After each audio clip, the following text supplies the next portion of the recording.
Outer Orange. Everyone is doing this tier list, so I thought, why not? I might as well join bandwagon. Might as well tier list as well. So we are tier ranking today this tier list right here, which is by Detective Sickle. So I've never heard of this person before. And it's actually cool because they actually put all the little love to it, a little extra love to it. But we're gonna make it way bigger. There we go. Now we can see everything. Yeah, a little bit better now. Way bigger now. So basically this tier list is a tier list dedicated to all the mechanics in Vanguard that have come out over the years. We got quite a lot in here. Not a lot, but quite a lot over the years, I would say. There's a bunch of stuff. I need to put in my brain that in Worlds Beyond has some days that you just do not win. I'm just surprised you're putting so much effort into Worlds Beyond. I will say I've been playing it, but there are definitely days where I'm like, I need to like not play it. Like I just need to do something else with my time. So yeah.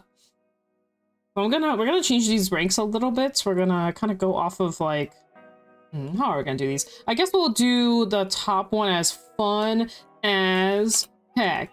Actually, fun as Vanguard can be. So that would be our first one. And then we're gonna do one below it where, fun, but fun for the most part. Well, actually, actually fun, good for the most part. I do like that. And then let's see, we got B, which I guess will just be average.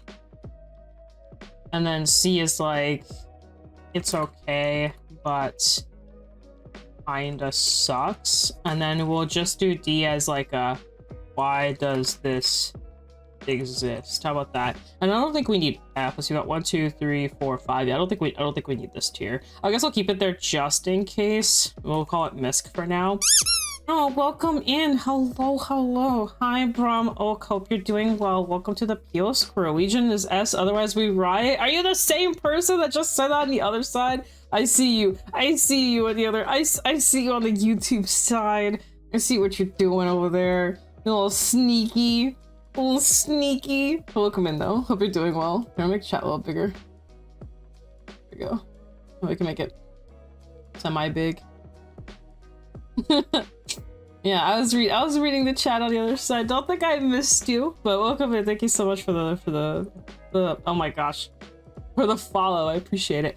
All right. Let's do this. All right, so we're starting off with perfect guards. So perfect guards, actually, I guess I'll explain what it is. Perfect guard is is basically where you guard and you take a sentinel, you discard something for the cost, and the attack just doesn't go through. F should be it never existed. I mean, would that work? I'm putting MISC right now because there's some mechanics I personally haven't tried here, so that'll be a good MISC here, but we have 5, so I think we have like a good, like, you know, 2 that are above average, 2 that are below average. But we'll see if this will change or not, because this is basically F. So perfect guards are the ones where you discard something and you get to perfect guard it, and basically you just, the attack doesn't go through. That's how perfect guard works. Now in V, they're a little bit different. I think even in old Vanguard they were different, and I should probably give you guys just a small background here for those that don't know me. I started in V era. I did not play prior, and I started specifically when Imaginary Gifts 2 came out.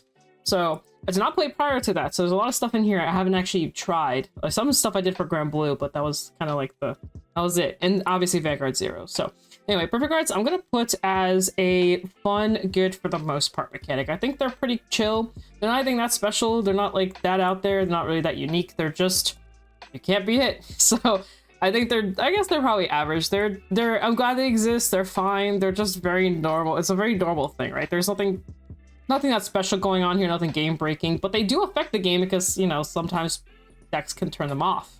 And you also do think they're really strong. I think finding perfect guards makes your life a lot better versus if you're a deck that can't find perfect guards. I do think that matters. Now we have Forerunners here. I did not play with Forerunners, but I did play with them in Vanguard 0, and I overall thought these were good. And overall, if people are asking what Forerunners are, for those of you guys that don't know, they are starters that would pop out when you would ride something on top of them, and someone would be very specific, like they'd have to have specific cards that'd be written on, or if you rode the wrong card, they would pop out for other reasons. There's also ones that have skills on them. They're basically just starters with extra effects, and we haven't had these in a while. I'm kind of wondering if we're gonna bring this back ever. So yeah, I'm gonna put them up here. I didn't play with them too much personally. Maybe if I played them more, I'd probably like them more. Like I said, I mainly touched them in Zero. So in Zero is the most I've gotten out of them. I thought they were cool. I think the only downside to them was there's some decks that could just like pop your starter and then you would just like lose out on the effect. It's kind of like, okay, I guess I just won't use my cool starter effect because I'm playing XYZ deck. I think that was the, oh, hello. I don't think bring them back with Ride deck being there. Oh, true. Yeah, I guess you're right. Yeah, they're probably forever gone. Plus, we're also doing this whole thing where if you go second, you have to draw a card and all that stuff. They could make it more interesting though over time. You know, it could be something to consider. Yeah, yeah, she jumped.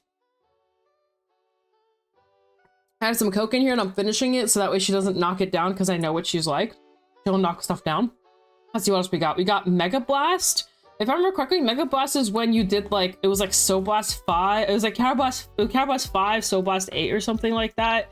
I'm gonna put it in the why does this exist here. I genuinely don't think these are that good. I'm trying to remember, oh my gosh, it's been so long. Oh, Basskirk was one. Basskirk. Just so I can give you guys an example, because it's been so long since I've like looked at these. Holy crap. Yes, look how old this is. Oh my, you can't even read it. You can't even, like I said, the only time I know any effects is because of Grand Blue, because I play Grand Blue. So obviously I looked at every single card of Grand Blue. But anyway, so this basically says right here, you can Soul Blast 8, Counter Blast 5, choose the 5 cards from your drop zone, call them separate rigor circles. I'm not gonna lie, that sounds good for back in the day, getting 5 dudes on the board, but the issue is like every deck counter blasted already. So like, when the heck are you ever gonna resolve 5 CB, 8 Soul Blast? I know they kind of changed it a little bit in Vanguard Zero, they made them a little bit more tolerable, but they're still pretty bad. So yeah, I think Pacifica has one too, if I remember correctly. The OG Pacifica specifically. Let me see if I can find her. There's like original stuff. Yeah, right here she is. Another super old unreadable card, but she says at the beginning of your main phase, you'll charge 1, draw a card, choose a card from here, put it on the bottom of your deck. I thought this was so cool in Vanguard Zero. Forgot what Zero did. You loved a Vortex Dragon. I think the effects were where Zero had it to where I think it was Soul Blast 5, Counter Blast 3 or 4, I don't remember, something like that. So this one says when you attack hits a Vanguard, you may pay cost to do search your deck up to 3 remove triangle cards and call them to separate Vanguard circles. Interesting. That's good. That's pretty cool. So I remember the Vanguard Zero one was really good. I remember you could like stack your deck and eventually get to your stack, and that's how I used to play this deck. I had a lot of fun. Anyway, I think Mega Blast are kind of bad. I'm not gonna lie. I don't think they really served a purpose. I don't know. Maybe back in the day, back in like, you know, the old lady days, like with the canes and everything back in 2012, maybe it did something. I don't know. I just don't think it's very good right now. Now, I'm not gonna lie, I have no idea what an Especial intercept is, so we're gonna look at that. What is an Especial intercept? I know this character here. There was Soul Blast. Oh, okay, so Soul Blast 6, Counter Blast 4. I'm assuming if I look up Especial intercept, I should be able to find it this way. Intercept. Yeah, so it is OG Gordon. Okay. I was like, I know that card, but I know it from Zero. So this one. Yeah, here's the OG one. All right, let's see here. When this unit intercepts, if you have a Royal Paladin Vanguard, this unit gets plus 5k shield to end of battle.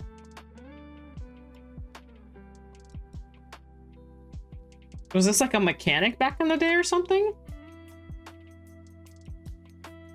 I'm just trying to see what's in here. It won't let me look at what's in here. Never mind. I can't see what's in there. What's the mechanic? Intercepting? It's just turn for cards that gain shield when intercepting. Oh, okay. So gaining shield for intercepting. Okay. I would say that I mean, I can compare that to like current standard, I would say. Probably just average. It's just an average mechanic. We have a couple of those kind of cards that do stuff like that with intercept for special abilities or special effects to give them extra shield. So that's pretty normal. I will say it's not very used in like current days. Like there's a couple I would say that have been used, but it's nothing amazing. Like, a good example, I'm just gonna say off the top of my head, Elpodeo is a really good example. There's also the one grade 2 that was recently played in Harry. I think Megatrick was playing it, where he was playing a G-Zone card. So if you had a G-Zone, you get extra power. It's Anatomy. Every child deck had one back in the day, like until V. Oh, I see. I guess that makes sense. I think as a mechanic, it's fine. I don't think it's anything that revolutionary. That's why I think average is the perfect spot for it. It's basically extra shield in your deck, right? So, and we do like extra shield. At least I like extra shield. So I think they're pretty chill. So we're gonna throw it. I'm gonna throw it in the average tier. I think they're reasonable. Ride chain. I thought ride chains were cool. In Zero. I legitimately thought they were some of the cooler parts. It felt like you felt like we're connected to your deck. Oh, welcome in. Hi, Sunny. Hello, Sun. Welcome in from the Twitter end to the Twitch side. I know who you are. Welcome in, though. OG ride deck? Yeah, it is OG ride deck. It's basically ride deck before D. I liked ride chains.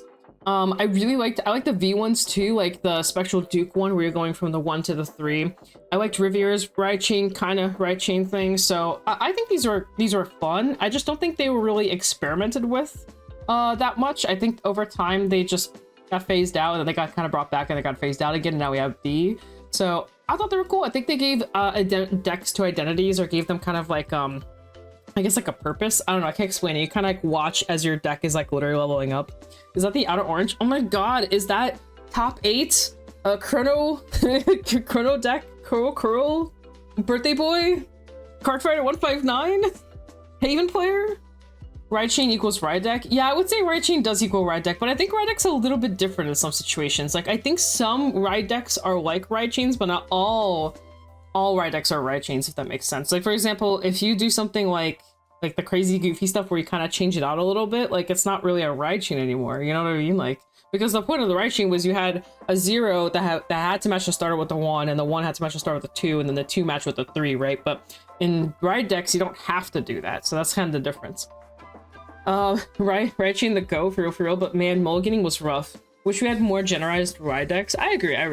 Generalized. Sorry, I can't read apparently. I agree. I think it'd be kind of nice. I think it'd be a nice little thing, but I do wish there was more freedom with what kind of ride deck you can have in your deck. I wish there was Clear Elemental ride lines. I know it would break the game, but I think it'd be such a fun thing to add. But you know how it is. They're not as, I feel like they're a little too scared to experiment with like Cray Elementals. And it's so sad because they're so fun. We have one. We have the grade 2, the Energy Blast one. It's like hard to find nowadays. We have one. Okay, cross ride.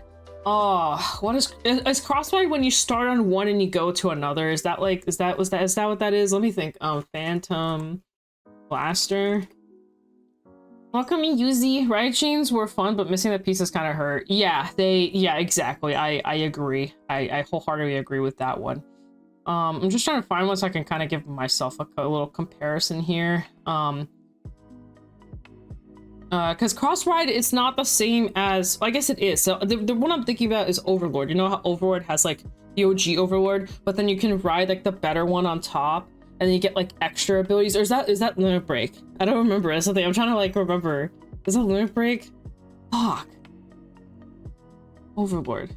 If you have a certain unit, okay, yeah. If you have a certain unit named and solely get a +3k power. Okay, thank you. That's exactly what I was thinking because I remembered it was specifically this one. This one, if you ride this fucker on top of him, this guy specifically gets the extra effects, right? Yeah. If you have a card named, okay, we're back. Okay, yeah, it is what it is. It is what I was thinking of. Okay, so. So basically cross riding is when you have an old unit and then you ride a new one on top of that, and the new one takes like it doesn't take the name, but it likes to look for the name of the soul of the guy's soul. Overlord on screen must sub. Oh, thank you. Welcome in. Thank you for the 44. Overlord. Oh, yeah, we had Overlord on screen for a sec. So cross ride I think is okay. I think it's another average one. I don't think it's that crazy. You can cross ride in DD2. Poggies. You can cross ride in DD2. Big Poggies. Mega Pogs. I think they're fine. I don't think they were anything that crazy. I think it let them, like, as like the developers of Vanguard, experiment with like new guys because you know, like back in the day it was like, here's your main Vanguard and here's all your cards, and then they're like, okay, well now what? You know, let's make another guy, but now this guy rides on the first guy, you know. Yeah, exactly. Cross ride is kind of similar to Varga and like Raziel and Levy and kind of all of those kind of things. It's similar. It's not the same, but it's similar. I think they're average. I'm not the craziest. I don't think they're that crazy. I don't think they're that exciting, I guess. I think it's cool like when your Vanguard like levels up from one to the other. You just pre-ordered your Skyride volumes to get your playset of Scarlet Flames. Hey, let's go. That card's nutso. That card is so good. Even as a generic, that card's so freaking good. A lot of people are like, it's like mid, but it's a fun mid, okay? Let us play our shitty order package. Frame 1, order from 50cards.shop, code orange, save yourself some money. But real talk, those I think they're good. I think the fact that you get to, it's basically high five but for like Overlord.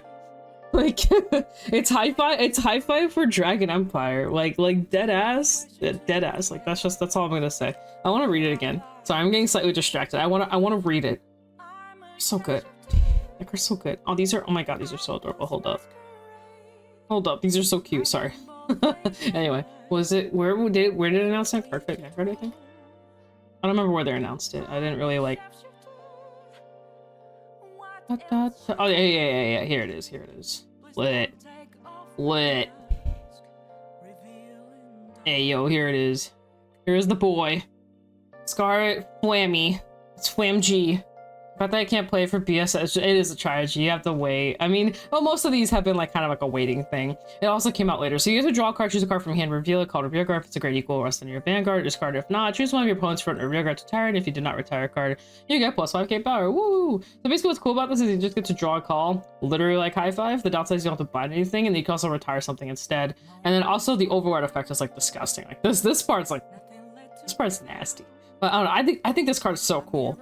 Like, I genuinely, like, I'm gonna become a Gandiva main again. I'll be a Gandiva player. I also want to play the card, but I don't know if I'll play Overlord though. I don't have any of the stuff. Anyway, Cadro, Crossride was pretty good. If I recall correctly, I wasn't playing at the time, but they had to restrict the end because people were still playing Crossrides during Limit Break format. Oh my god. That's wild. I mean, the end's kind of broken. Draw 2 restand is pretty nice. So you know, it's just, it's just how it is. It's just how it is. Yeah, this drop effect's disgusting. We have to be like an Overlord. You have to be on Overlord to play this. I feel like this deck is like unironically as good as the Vergila deck. I don't know which one's better. So yeah. But still good. But still, it's really good. It's a generic, or yeah, it is generic. Yeah, you can play this in anything. It's great. It's so fire. So that's what my favorite part about it. I could play Gandiva. There is a Gandiva deck out there that was playing the order package. So they were playing the grade 2. So there is a order package that nobody talks about because nobody likes it. It's part of this. It's the grade 2 Stagger clone with this card. So this one says you can so much choose 1 points from a reveal to retire. At the end of the turn, discard a card, choose 0 spite from your drop and put it to hand. It's nothing crazy, but basically there's like the Stagger clone of like, it's like the same thing where you play an order and then you so much check the 5, and then on top of that, again, like this is such a good card. Yeah, Latifah. That's exactly what I'm talking about. But there's another order that, so I was running this in Tree. That's the only reason I even know about these cards is because of fucking Tree. But there is this like really good grade 3 order that nobody knows this card exists. No, I'm not talking about this one. I know people know about this one. It's the Gandiva order. Let me see if I can find this thing's disgusting. It says Caraboss 1, choose the column, retire all your points rearguards in that column. So it doesn't actually like, this card doesn't target, so you just clear a column for free. Like if you play this with the Cyclers, you basically have like double column clear. If you wanted to do that, you can. Like you play the Soul Cycler, clear 1 column, you Counterblast, clear the other column, and then you stagger on top of that, check top 5, call whatever. Like it's such a good combo. It's so good. I was playing this in Tree because I just wanted more removal, because I was playing the order package in Tree because why not? Exactly, it bypasses resist. Like I know it's a counterblast. I know Dragon Empire has like issues with countercharging, but like this card's so, like this card on its own is so good. It just says counterblast, blow up a column. Great. And it's not restricted to anything. Hi Vanya, welcome back. Hello. Hi. But yeah, it's not restricted to anything. It's just restricted to being a grade 3 and not having shield. Anyway, long story short, order package and Dragon Empire. There's some fun stuff in here. But nobody talks about it. A serious fight's kind of weak though. This one's only good if you know you're in a meta where people always have front row rears. Kat wants to be in the video. She does this all the time. She does it on both my chairs because I work like right back there. I have like a little setup back there, and she'll do this exact same thing. It's so funny. She's so cute. I love her. She's such a cute little cat. Anyway, long story short. Enough about me talking about Dragon Empire order packages. It's like I like orders or something. I don't know. I'm crazy. Anyway, Persona Blast. So Persona Blast is when you take a copy of the card in your hand. That's the same card as a copy of your Vanguard, and you discard it to then do its effect. These felt okay as well. I don't know. I feel like a lot of these effects, a lot of these like abilities are kind of like baked into Vanguard at this point. I don't know. Is that a good way to put it? This also feels average, but I did hear this was like broken for some people, and some people also got tired of it because it was like this guy in particular that was just you were basically using this over and over again. I remember in Zero, this guy was still alive for like multiple sets afterwards. People were still playing this. You just saw the Tamayura Blitz Order. It is so strong. Tamayura Blitz Order. Oh, I think I know what you're talking about. Sorry, now I'm getting distracted again. I know what you're talking about. It's been a second since I've looked at it, but I remember. And she's about to. Oh, she's switching sides. Oh, she's so stupid. I love it. Anyway, I think you're talking about. Oh, it's been a second. It's this one. Oh, is this the one that the Shiryuki one? Is this one you're referring to? The old one, right? Because there's another order that came out with, but it's not a Blitz order. It's like something else. Heck, Nirvana, I guess choose one of your games with their. Oh, I remember when all of the golden orders were like a thing, and then they kind of stayed away. It's kind of like the devs though, so people are going to sit on 13k body. What are you going to do with the other copies at the end? Yeah, exactly. That's why they added the mechanic. I feel like that's why. Yeah, this card's nuts. So, this minus 10k goes so hard. I just wish it was like more played, but it's not. I'm kind of happy it's not. I wasn't really a fan of Shiryuki. I thought that shit was kind of annoying. Minusing 10k is so brutal. But I think Persona Blast is kind of average as well. Like I said, I'm not a nostalgia baiter, so I'm just going off of like how I know Vanguard works, and these felt like very okay. It's basically just Persona, but you know, less effects, less cool stuff. So it makes sense. Limit Break. Now, Limit Break is when you would do specific things on basically 4 damage and on. In some cases, I think even 5 damage was a thing. So basically, a higher damage would do higher things, and it was very play aroundable, which I thought was cool. So I'm actually gonna put this up here. I think Limit Break is kind of cool. I know eventually they came out with like cards that were like, oh, like you can set your Limit Break to Limit Break 3 instead. And I thought that was kind of like not as cool. But anyway, long story short, I think these were cool. I still like them to this day. Actually, there's a Chrono deck in Koro Koro who literally works off of that. It's called Version Up, and like it's the same thing. It's either if you Persona Ride or if you're at 4 damage or higher that the ability activates. So what's really cool is if you heal or anything like that, you go back down to 3 and now your effects are offline again. So I think that concept's really cool because it makes it so that you can't just like full blast on a turn because you know that you can heal back down. Also Duke, like Spectral Duke also had a little bit of that, like in V even, where like if you're at 5 damage, you get all these like cool things, but then the minute you go to 4, you lose access to like the reverse Duke and all that stuff. So there's definitely some cool stuff I think with damage manipulation. People are denying, so they print self-damagers cards, and then in G they printed cards that say your Limit Break skill costs 1 less damage. Yeah, I saw it in Zero, so I'm assuming it was like a similar flow. But yeah, no, that makes sense. I mean, I think damage denial was like I think damage denying in Vanguard is a really cool concept. I feel like it's not appreciated enough. I think damage denial on its own, like it's just the fact that people came up with the idea and like were using it. I thought that shit was cool. It's sad to me that it's not like that anymore. Like I feel like damage denial doesn't matter as much as it did when I first started Vanguard. Even in V, aside from like Excel 2 being broken after like Hyuga meta, like post Hyuga meta, I still feel like CB like mattered a lot. And in Premium especially, you give your opponent like 1 damage and like you're kind of like you're holding your cards for your dear life, you know, like people would play around that, like even giving 1 damage and stuff like that. So I thought it was cool. So I'm kind of sad we don't really have that. So what the hell is Ultimate Break? This one I have to look up. Is that the one with the 5 damage? Is that the Ultimate Break card by Vanguard? I'm assuming it's the 5 damage one. Okay, it is the 5 damage one. Okay, Limit Break is Limit Break 5. Okay, cool. So we're all on the same page. Okay, so I'm not crazy. Same as the Limit Break 4 one, just you know higher stuff. Now, granted, I will say we haven't really had an Ultimate Break card in the game in probably a long time. I think the last one was Dupe. I think Dupe was literally the last card that played around. It's either Dupe or it's Revengers. It's one of the two. So it says, let me see if it's Dupe. If you have 5 or more cards in your damage zone right here. So Dupe was the last card, I believe, that was printed that cared about being specifically at 5 damage. And this came out like 2-3 years ago. And then before then, it's been a while since we've had like a Ultimate Break type of card, right? So this was a little hard.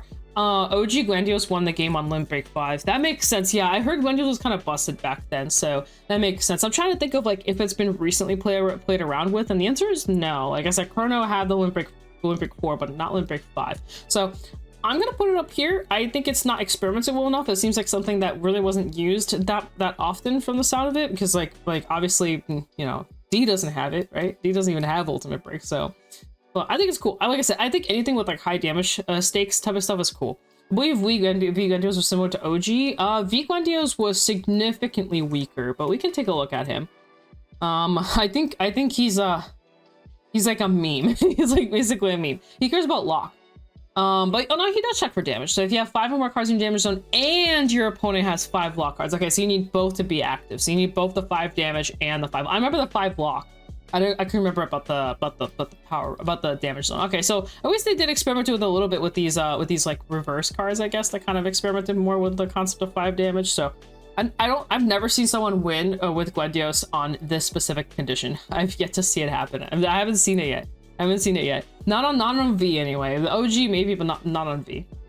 All right, so I'm gonna put it up here. I think it's cool. I think there should be more stuff like this. I think the general idea of being a 5 is cool. And you did it against your friend? That's crazy. Your poor friend. Break Ride. Is Break Ride? See this? I get these confused. Like Break Ride, Cross Ride, and whatever the other one was. I think Break Ride and Cross Ride ones I get confused a lot. Break Ride. Is that when you get the additional 10k when ridden upon under limit break? Is that what it is? It's like, yeah, I think someone's talking about it. Yeah. I vaguely remember because Pacifica has it. Pacifica has it. Yeah, okay, that makes sense. Because I know it from Night Mist. I think it's Night Mist. Because I would ride that sucker back in the day. Yeah, Night Mist had the Limit Break 4 when a Granblue rides this unit. Okay, that makes more sense. Okay, and I think Vert was another one. It was Vert, Pacifica, and something else like that. Something in that level. It's like early Persona random way, but only for Vanguard. Yeah, only Vanguard gets it. So Break Ride. Now, Break Ride was kind of broken from what I saw in 0.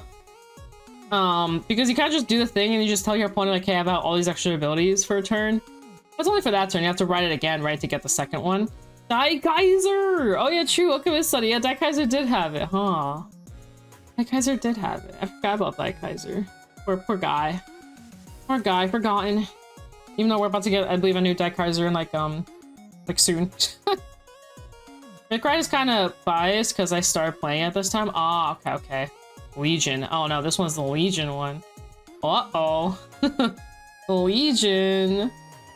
Big 4, Counterblast 2, when this unit attacks, if this ability cannot be used. Oh, that's right.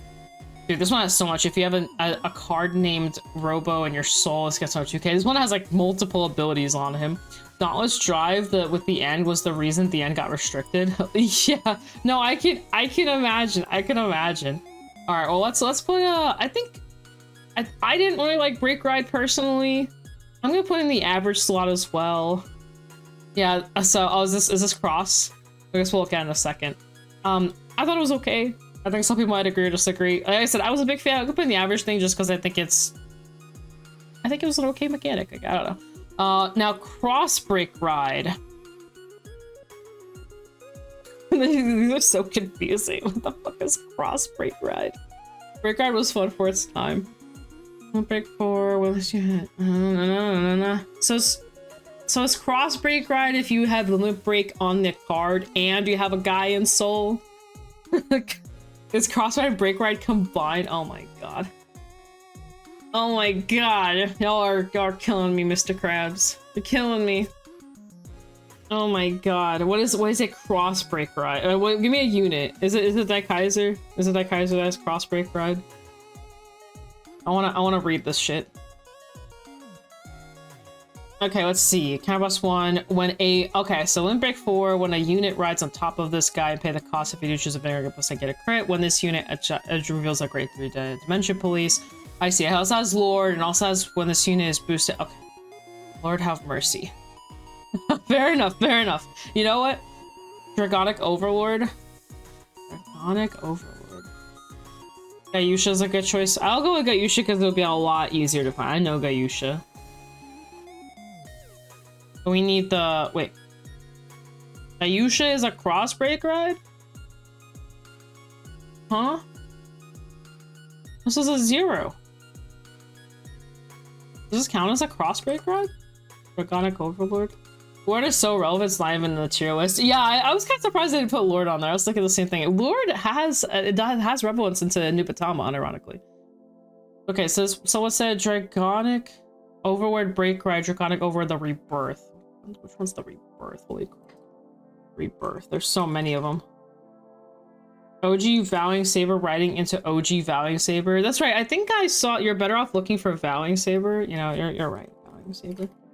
I know Narukami definitely really likes these. So yeah, because we have the reverse that did it. The reverse was definitely, I guess reverse would definitely be the best example, huh? Wrong reverse. It's this one, right? Break 4, Camp West 2, choose 2 rear guards with Eradicators card, you lock them, your opponent chooses 2 of their rear guards, and then also has, if you have a balance, okay, yeah, there we go. Alright, we're good. Holy crap, that was a lot. This seems like the same thing as the other, as Break Ride, honestly, with just extra love. It's just Break Ride with extra love. That's all I'm reading. Just extra little Angelica and Minerva, that's right, that is one as well, huh? We have Lock on here. Lock's a weird one. So I wasn't around during the time where Lock was like insane. I obviously joined Lock back when it got like when it was less insane, I guess. I think Lock is very bearable. I don't think it's fun. I don't think it sucks either. I think probably for the OG people, it would probably suck. I do think it's definitely a mechanic that you need to understand Vanguard to play around Lock. And I think that concept is cool. I'm gonna put it up here. I'm gonna put it as fun. I think people really underestimate the ability to play around Lock. Now, at least current Lock. I'm not talking about Lock from Gwendios era from like 2015 or whatever. I'm talking about like present Lock and then like also Lock from like V era and on, and like premium Lock, like current Lock and premium. I would say it's one of those decks that if you know how to play around it, it feels way more tolerable. But it's an auto lose. But I will say it does suck. It's something Cardfighter just brought up, is the fact that some decks auto lose to it, and that is true. That is true, and I think gatekeeping isn't the healthiest thing on the planet. So I'm kind of like, I think it's cool, but I also play decks that don't care about Lock. But I'm also the kind of person where I'm always gonna play a deck that's not gonna care about weird gimmicks. I'm not gonna be on a deck that cares about gimmicks. I'm gonna give you guys a perfect example. Current Magnolia is a pretty cool deck. You get to intercept, do all this crazy stuff, but guess what? You face into a matchup that like goes around your gimmick and you just lose, right? So I'm never gonna play Magnolia competitively knowing that, right? So that's how I feel about like the Lock mechanic. Like I'm not gonna play a deck that's gonna just auto lose into Lock. Like why would I do that, right? So at least that's just how I like to look at it. Magnolia is like the easiest thing to compare it to, because Magnolia really, like half our effect is offline if you just play into a retired deck, you know? Whereas this probably has the same thing, like maybe half your deck's offline because you can't play around Lock, you know? After playing Overdriss, I think Vanguard needs control clans like Mega Colony and Link Joker. That's interesting. That's an interesting concept. That's actually a good topic to discuss. How much control do we need in Vanguard in the current state of D? Because yeah, we are kind of, so we have like Artazaria that just came out, right? Theoretically, she can lock anything on the board, and people are kind of a little stressed out about it. And then they found out that she's like pretty fair. Like she's literally like borderline like the most fair lyrical deck right now. Like it really isn't that bad to play around it. Well, now there are a couple decks, like a couple, and I literally mean a couple that literally can't play into her gimmick, right? And that's what sucks. But if you just don't play those couple of decks, you're fine, right? So it's like one of those things. I don't know. It's kind of weird. You lock once in Artazaria, right? So you lock only one guy per turn, and you can do it for as however many orders you have in your deck. So you have 4. If you play all 4 lock orders, then you can lock your opponent's rear guard once 4 times, once per turn. Right? It's a hard once per turn, basically. Something that can slow down multi-attackers. I agree. I think it would be nice if there's a way to punish people for getting greedy. I feel like that's the one thing D is really lacking right now. It's greed factor. There is some punishment for greed, and it has to do with how you build your deck when it comes to shield. You can play a deck extremely aggressively and then accept that you have less shield, and it can punish you, and you have to be aware of that being punishing you, right? It's the people that play one less defensing roar, people that don't play mouse in their builds, like the little great ones that help you, or the cats. It's a mouse in the lyrical one, it's a cat in the other ones, you know, stuff like that. Like you're not sacrificing deck space for like protection, right? Hanoi and Standard would be pretty nice, but I feel like when it comes to people dropping cards on the board, it's staying up there. I like Lock. I think Lock's cool. I just don't think it was very innovative in I don't know, development, whatever. But anyway, going back to D. So I think there's absolutely no greed for the most part in like dropping your cards and swinging, right? And I think that's a problem in my opinion. I think there should definitely be ways to deal with people just like throwing up their hand and going, all right guys, like I'm gonna try and kill you now, and I hope you don't check OT or double heal on me. You know, it's like one of those things. Lock was fun and frustrating at the same time. So I think playing around Lock was cool. My personal opinion, I think playing around Lock is cool. You can disagree with me, I understand. I did not play with or against Lock during back in the day. I only played it during premium, like post V. So I just have like a completely different perspective on it. I think as a person playing into Lock, like me playing a person who's on a Lock deck, I think it's cool. I always like the concept of having to play around it, and I just think I feel really accomplished when I win the game facing Lock, because I'm like, yeah, I played with less rear guards and I did it. Like, I don't know, it makes me feel really happy. I had a recent experience with him. I was playing Crest and I beat someone, and I was so happy about it. I was like, yeah, I really, because I went to like deck out and I had to like really think through how to like kill, and it just felt cool. I think playing around Lock is fun too. Yeah. Anyway, sorry. We're gonna go off talk. I saw who main Lightning Sugar back in the day. It was fun both ways. Yeah, I could see that. I could see that. I personally never played Lock. I played Artazaria, I guess, if you can count that as Lock. I really don't count that, and I really don't like that deck too much. If I was gonna play Lock, I'd rather actually play like Glundios or something if I had to pick a Lock deck. Anyway, moving on from Lock, because I know this is always like a big topic for people. So moving on from control, but anyway, long story short, I think adding control to D wouldn't be a bad thing. They just have to like manage how to get that control, because I will say Vanguard control can either be really annoying or really underwhelming. It's like there's a really hard there's a hard line to get to that middle ground of like it's fair and balanced, because like Ghidorah is like too much, but no Ghidorah is a problem. You know what I mean? Like there's like, it's hard finding that in between. Like you don't want to, like, cutting Ghidorah, you know, brings issues, right? But having Ghidorah also brings issues. It's like, if Lock is too good, it's a problem. If Lock is not good at all, it does nothing. So I wish there was kind of like a good in between. I think the issue with control decks is that they don't have a win con, and a lot of faster decks in Vanguard are just basically faster. They usually can do more than what a control deck can do, and I think that's, I guess, where that line gets like kind of weird. You know, it just doesn't stabilize very well. But I don't know, I think it's because Vanguard is so different from like other card games when it comes to control decks. Like when I play Shadowverse and I play a control deck, I understand what control is. I'm just sitting there and I'm just not letting my opponent like do anything, and it feels kind of cool, but they can still recover from it. And like Vanguard, it's like weird. Like I don't know, it's just weird. I don't get it. It's just different.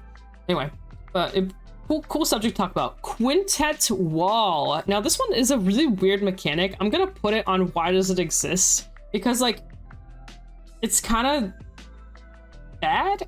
Like if you don't know what Quintet wall is like when you, it's like when you perfect guard and you like call the top 5 cards from your deck and like you guard with them or whatever. It's not really that great. I remember reading and going, why? Like, see if you want to call a top 5 from top to guard. Yeah, it's just, I think if this was more careful about how you call your top 5, like maybe if wasn't, isn't it all 5?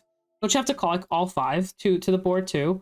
Like you have to mandatorily or call from the 5. Don't like you have to discard the lesser one. Like they don't go back to deck, right?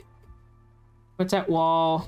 Card fight Vanguard. So I have a broken keyboard. It helps with Legion, but it's random. It takes up, yeah, that's the thing. It's sticky. Isn't it just like random as hell? When it's used place, you may pay the cost if you do call 5 cards. Okay, so you have to call 5 cards on top of your deck to the card cycle. Mandatorily, you have to do. And then they get discarded. So I think the way this was distributed was pretty bad. So like nothing reads good about this. It's a CB. And then like, I guess if you're trying to deck yourself out, it's good. Like if you're trying to lead for deck out, I think that's the only time where these could be useful. Otherwise they feel terrible. Like I remember reading one, I'm going, like, if you could choose 2 from the top 5 and maybe send back the other 3, it'd be kind of cool. Or maybe choose 1 from the top 5 and send back the other one, would be cool. But the fact that all 5 have to go, like, oh, there goes my 4 triggers and my Persona ride. You know, it's like one of those things. It feels kind of bad.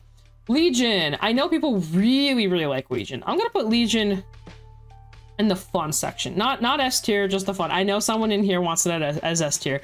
I understand. I know a lot of people like Legion. I didn't really grow up with it, I'll be honest. I know a lot of people really like it. I did try it, and it felt like it slowed down Vanguard a little bit. And I wasn't a fan of that because people were just constantly setting back triggers back and forth. So you're healing back and forth, you're checking crits and draws back and forth. And I feel like it increased the problem that I personally have with Vanguard, and that is too many triggers are being checked. You go from a 16 trigger deck to like a 24 trigger deck, and I don't really like that personally. I'm not a big fan of that kind of concept. I think if it was maybe utilized a little bit differently, I'd like it more, but I don't think they're bad. Oops, sorry. I had quit during this era, but I can imagine the game's taking forever. Yeah, that's my personal problem with them. I think it's just a little too long. Because I remember I stopped playing Vanguard Zero Legion because of this. Like, the games just went too long. Wish they explored Legion more before moving to Stride. I agree with that. I also agree. I wish there was a little bit more time on Legion to try out stuff. I'm not gonna lie, I'm not a fan of like 2 cards on my circle. I have like this issue with Bob too. I don't really like that there's like 3 cards on my circle. Like I think it's clunky.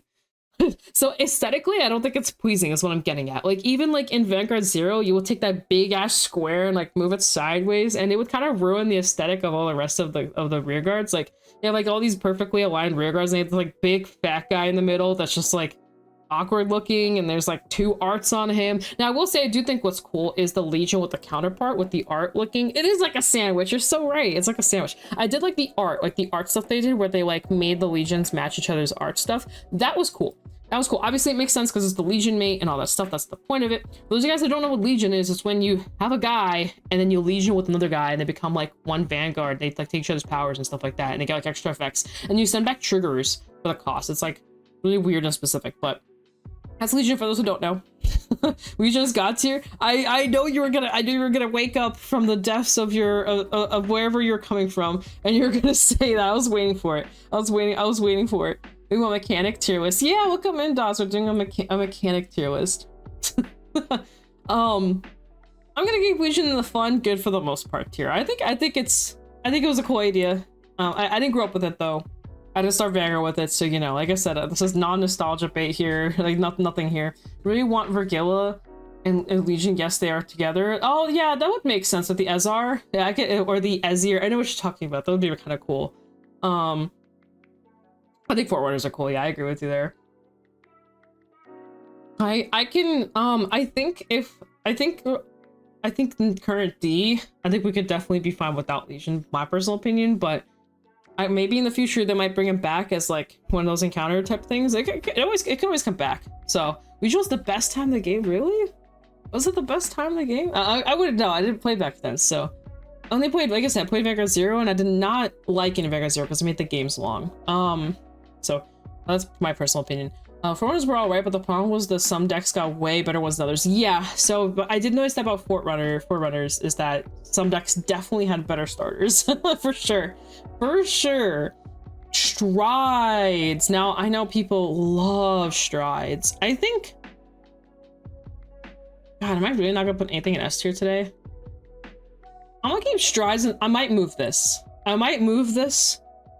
I am not sold on Strides. I know so many people are gonna be like, what do you mean? It's S tier. Yeah, I know. Here it comes. Yeah, I know. I understand. So is really where the deck building. See, you have to remember like current Stride and old Stride are like 2 different things, and the old Stride doesn't exist anymore. I'm comparing it to like, I guess you guys have something else to really compare it to aside from D&D Strides are kind of different. So the only thing I didn't like about Strides, and I know it's like a really weird reason to not like Strides, I don't like discarding that much, and I hate the fact that sometimes you just can't Stride. I don't like that. I wish there was a better way to be able to Stride even if you don't have the cards to Stride. I think that's the only thing I didn't really like about striding. I will say I prefer premium current striding than what D striding does if I had to pick one or the other. I also like riding the same guy and like getting extra powers, all this stuff. I kind of like the aspect of that too. Stride give you the option to change your game style, depends on your opponent. That is also true. So that is true. Striding does let you kind of change it up. So that is true, that you can kind of choose what you want to play into. I guess because I came into Vanguard during a time where like you really did just pick the 2 strongest strides, and you're usually striding to them, and on a very rare occasion you're striding to something else, and maybe that's why I'm not as big into it. And then D stride only has like 2 strides right now, so you know your options are kind of limited, you know, technically 3 now with Jet and Messiah. So, but yeah, I came because like when I joined Vanguard, I came in the world where what was printed? Obadiah, like the Great Obi was printed. Basically, I came during that era where like basically you always have like your first good stride, then you have your second killer stride, but you very rarely would go into like any other stride. Actually, a lot of strides are like basically dead or unusable or unplayable, right? Like I can't think of all of them on top of my head, but same with Pale Moon. Pale Moon, you have like your really strong Mega Trick stride, the one that lets you rewrite into another one, and then you just instantly dust the turn after. Like you wouldn't even think about it. You just go, okay, time to dust, or you'd ride the same one again, you know? Or right now in current Grand Blue, you go Obadiah into Bad Bounty, or sometimes you just go straight into Bad Bounty, or you go Bad Bounty into the Guard Restrict one. Like I feel like there's less interest or less interesting stuff you can do, but I can see G era striding being more fun since you guys had like I guess they weren't as power crept at the time. Stride did kill plenty of unsupported decks. That's fair. I kind of want to put it up here. I feel like this is more like a community yes more than a me yes, so I'll put it up here just because I think the community would agree that striding overall is a good mechanic and a fun mechanic. I think me personally, I'd probably keep it here, but I'll put it up here just because I think a lot of people really like striding. So I'll put it up there. I'll put it up there for y'all. I can understand. I think there was definitely a time where striding was probably at its peak, especially when you had all the different options and you could kind of, you know, pick and choose what you want, all that kind of fun stuff. Often G zones were more expensive than the main deck. I heard about that. See, I tried playing it in Zero, but it was also expensive in Zero. It was actually really stupidly expensive. Is my cat still here? She's not. Okay, I can wander around more freely. So yeah, so I'll put it up here. We'll keep it up here. Let's see, what else do we have? We have Generation Break. So Generation Break is a GB. I think GB is cool. I'm gonna put it up here. I like GB personally. I don't like the current D GB, but I do like the concept of GB. I also think Zazan really broke it there for a second. I do think the having cards locked to a certain mechanic was cool. Like certain cards just can't do stuff until you actually are able to stride. So your opponent, like when you're going back and forth with someone, you can kind of play around a little bit more. You can kind of like even not ride up purposely. But D left a lot of bad taste. Yeah, I think D ruined GB. Like 100%. I think D ruined GB, but I think the concept of GB is fine. I think it's cool.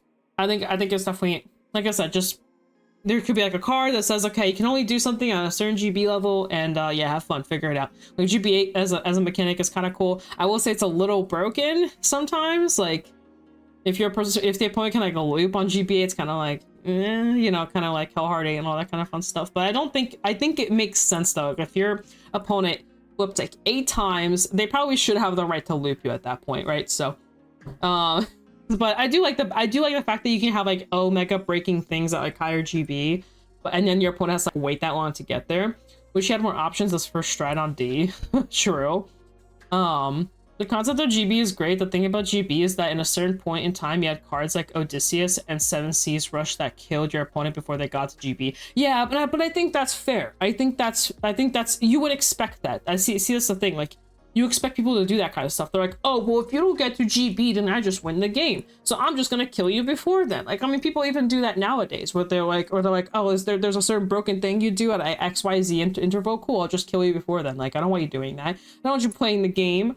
So I think that's normal. I think the issue with 7 Seas was just so fast and so aggressive that's why they had to like, you know, that's why that happened. And then, you know, obviously it got fixed. Yeah, like I think there's some, I think GB's cool. I think GB's cool. So sorry, my sinuses like went like crazy for a second. G-Assist. Now, G-Assist is kind of interesting because G-Assist didn't used to exist for y'all. Those of you guys that have been playing way longer than I have. I think G-Assist is great. I think it should have been a thing from the very beginning. I'm sorry for all the souls that had to not have G-Assist in their life, and the fact they had to sit there and be stuck on a grade for infinite amount of turns, and you just have to suffer and never see your grade 3 ride. That sounds like hell. That sounds like absolute hell. I don't think G-Assisting is fun, but I'd rather G-Assist than not play at all. And that's what it sounds like it used to be like. So G-Assisting, for those of you guys don't know, it means if you can't ride up, you discard 2 cards from your hand, and you like basically will check top 5 and you ride whatever you find in your top 5. Now the downside to G-Assisting is if you whiff your top 5, oh boy, your life super sucks. You're stuck on the grade and oh man. I was playing the OG 3DS game in Limit Break era and the other day, and being grade stuck sucks. Yeah, it's ass. I played Zero version of that, and it's kind of garbage. It is very garbage. Yeah, I think G-assisting is very useful. Now, I also see why they, you know, made G-assisting balancing. Because some people, you don't want people to force G-assist either, right? That's not a good idea either, right? Because then you get to ride like what you want to ride. So I see why they kind of kept it the way they did. I do wish it was like a top 7 over a top 5, personally. I wish it was more like that, because on the amount of games I've had where with G-assist, I'm just sitting here like, guess I just lose the game. GG's. So yeah, G-assist is cool. I definitely think it was a very needed mechanic. Doesn't really exist in D. For the D stands out there. It's definitely a strictly V and premium type of thing. And thank God. Top 7, yeah, I think it definitely should have been top 7. You have to discard 2 cards for that. Like, if you whiff, like, what are you doing with your life? You know what I mean? They probably want to keep it balanced because they don't want people, like, only playing, like, 2 grade 2s or whatever, you know, just so they can G-assist to get the grade 2. Which, by the way, I used to know a guy who used to do that. Oh, yeah, it's remove 2 cards. Sorry, it's not discard. It's remove 2 cards from the game. Make it top 10, I still whiff. That's my luck. Oh, no. Oh, no, Fuzzy. I think top 7 was would have been nice, but I understand. There was a Dimension Police deck that sorry, my cat has come to meow at me again. He's back. There was a Dimension Police deck that would only play like 2 grade 2s, and they would just G-assist for the last one. Like it was so nuts. I can't even imagine with the top 7 how that would be. I'd be like, I've returned. Yeah, she keeps coming back. Hello. What you want? What are you doing? Please don't lick my armpit. I know you have like a weird obsession for armpits, but can you please not lick them? Alright. I'm gonna go back now. She's such a little dummy. I love her so much. I swear I mean that in the nicest way. She's a happy dummy. She's my happy dummy. Alright, let's go back. I'm into stream and all I see is cat being pet. Yeah, she keeps, dude, she just keeps. You see this? That's love. Just trying to lick my armpit a second ago. I don't think we want to talk about that. Alright, little Sylvian horn floof. Okay. Alright, I'll bring back the big cam. Come on. Look at the camera? Yeah. Hello. Sorry, I'm being distracted by the little cat. Look at this. She's so silly. Little silly bean. Oh, she definitely wants pets. I see you. Sorry, y'all. We'll get back to the stream eventually. We're in a short intermission with Cat. I think Cat wants to weigh on the subject with Floof. Yeah, the Floof is back. Oh, she's attacking my, do you have something to say about this? Do you have something to say about Stride decks and GB? You weren't even alive before half these mechanics were alive. I appreciate the Floof intermission. I'm just gonna let her wander around for a little bit. Ask the guy if she likes G-assist. Hey, do you like G-assist, Vanya? Vanya, no? No, she moved her butt away. I don't think she likes G-assist. Oh, no, she's back. Oh, and she's gone. She's wandering around again. Alright, fam. She's going back on top of my chair. Aww. Oh, silly bean. I guess Cat doesn't like Stride either. Yeah, it's going back down. Sorry, y'all. I know, and sorry, Stride's going back down. Cat said nah. Alright, let's see what's next. We have Generation Guard. Ah, Heal Guardians. Basically, that's what I like to call them. Heal Guardians, I definitely think were a G-Guard, my actual GOAT mechanic. Yeah, I think G-Guards are pretty good. I think they overall added a really cool idea to Vanguard. I don't think anyone will disagree with us. I think we're all on the same page. I think we could all agree that G-Guards are just S tier. I know some people want to bring them to D, and I'm kind of weird about that one. I actually kind of like them being like their own thing in like Premium. I like them being separate from Premium specifically. Like, I like that Premium just has it and D just doesn't. Yeah, they're pretty fun. To be honest, I think G-Guard was the fun part of Stride era. Yeah, I think so too. I think it was this that was more fun than this. I'll be honest with you. Denial Griffin. Denial Griffin is a broken ass card. I'm not gonna lie. That it's not as broken nowadays, but it used to be so broken. Like, when I was playing Premium, like when I first started, I was like, oh my god, Denial Griffin is so annoying. He's such a dumbass card. Card's so good. No, Denial Griffin, yeah. I'm just gonna say, I'm gonna put Stride back over here. You guys can suffer. It's going back down here. I think this is better. I think this is so much better than this. I'll be honest. I'm gonna put it like that. God, I can't wait for people to get mad. I'm gonna post this on Twitter, and it's just gonna be like, what do you mean strides in A tier? What do you mean? I mean, but splitters are better. D would have their own G guards. Yeah, that's true. I mean, A is good too. A is good, you know. A is also good. Think about it. It's still a passing grade. It's just, you know, S tier is like above average, right? And A is just really good. Oh boy, they'd hate when I put stride in my list. Well, something upstairs got knocked down. G guards are better than strides, let's be real. I mean, I think they are. I personally think they are. I think they're a really cool mechanic. Lock and stride on the same level. Are you okay? No, I'm not okay. I'm never okay. I'm never. It's never gonna be okay. Have you met me? Do you know who you're talking to? Do you understand who this is? This face right here? I am never okay. There's never anything okay with me. That is kind of funny. Well, to be fair, lock is down here if you think about it, and striding's up here. You know, they're on two different ends of the same stick.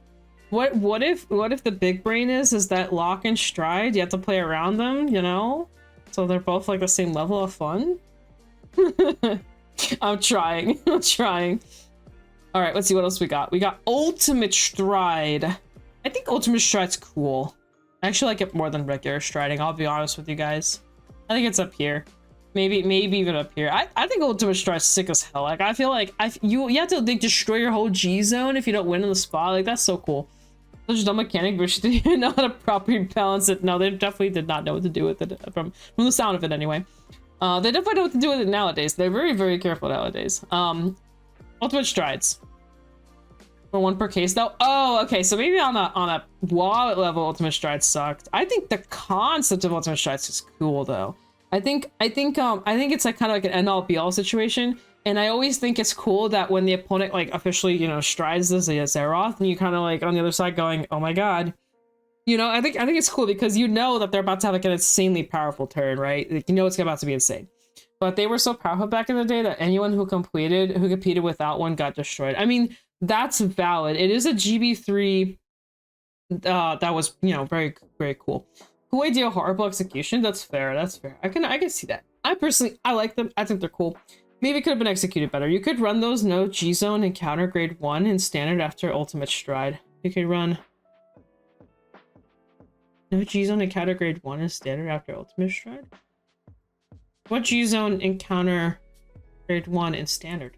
What am I missing? Because 3 were great and 3 were garbage. Yeah, Dust is kind of broken. Dust is so good. Ultimate is so good. Ultimate's such a sick name though. It's such a sick name. And then whatchamacallit, Megiddo is so cool. Posture check. Oh, thank you. Well, posture. Thank you, Griffin, for the posture check. But I don't know. I think they're cool. I would be honest with you guys. I like dusting people. I think it's fun. I just go dust. And then, oh, your G guard's offline. Oh yeah, Glory Maker requires no G zone to work. Ah, I see. Glory Maker, that's right. That is how that works, huh? Glory Maker. Glory. Look out, but what is this when opponent will call? This one's you're talking about the OG one, aren't you? Maybe you're not. I take it back. This is the one with the boost. Stark, Ultima, Dust just kind of spelled your end, especially Dust. Yeah, Dust is kind of broken. Dust is a good card. This is so good. Oh, this is one your opponent can only call grade 0 from his or her hand. There's also this one too. Megiddo is alright. I think Megiddo and Grab Blue in later times was really good. I think early Megiddo, I'm guessing, was probably really bad because you guys didn't have good targets back then to call. Like under any like Great Nature obviously probably didn't want to play because it played Zoa instead. And then yeah, Drachma I heard was insane like on like early on, and then like over time it like kind of decayed, like kind of like that. I definitely, from my perspective, Dust is just reads broken, and I think Ultima is like pretty up there on his sanity, especially after like Excel got introduced. I think Ultima definitely became the strongest for a little bit. and it kind of like died down. I think it's been up and down, which is also kind of cool to think about. There's been some that are like nuts at some point and not so good now. Like Zoa used to be like really insane during a certain period and it just kind of randomly fell off too. Like it's kind of, anyway, that's cool. If you summoned a whale off of Megiddo, you got a senior discount. Oh yeah, I do know which whale you're talking about. It's the guy that gets all the power, right? Yeah. Is it? I can't remember. Is it this one or this one? I think it's this one. And when this unit attacks a Vanguard, if this unit is holiday, it gets plus 1k power for every 2 cards near drop zone until end of turn. If the number of cards near drop zone is 5 or less, it gets -3. Oh my god. If you just don't have a mill, he just gets nothing. That's crazy. That's crazy. But I had the hollow effect on it. It's so funny.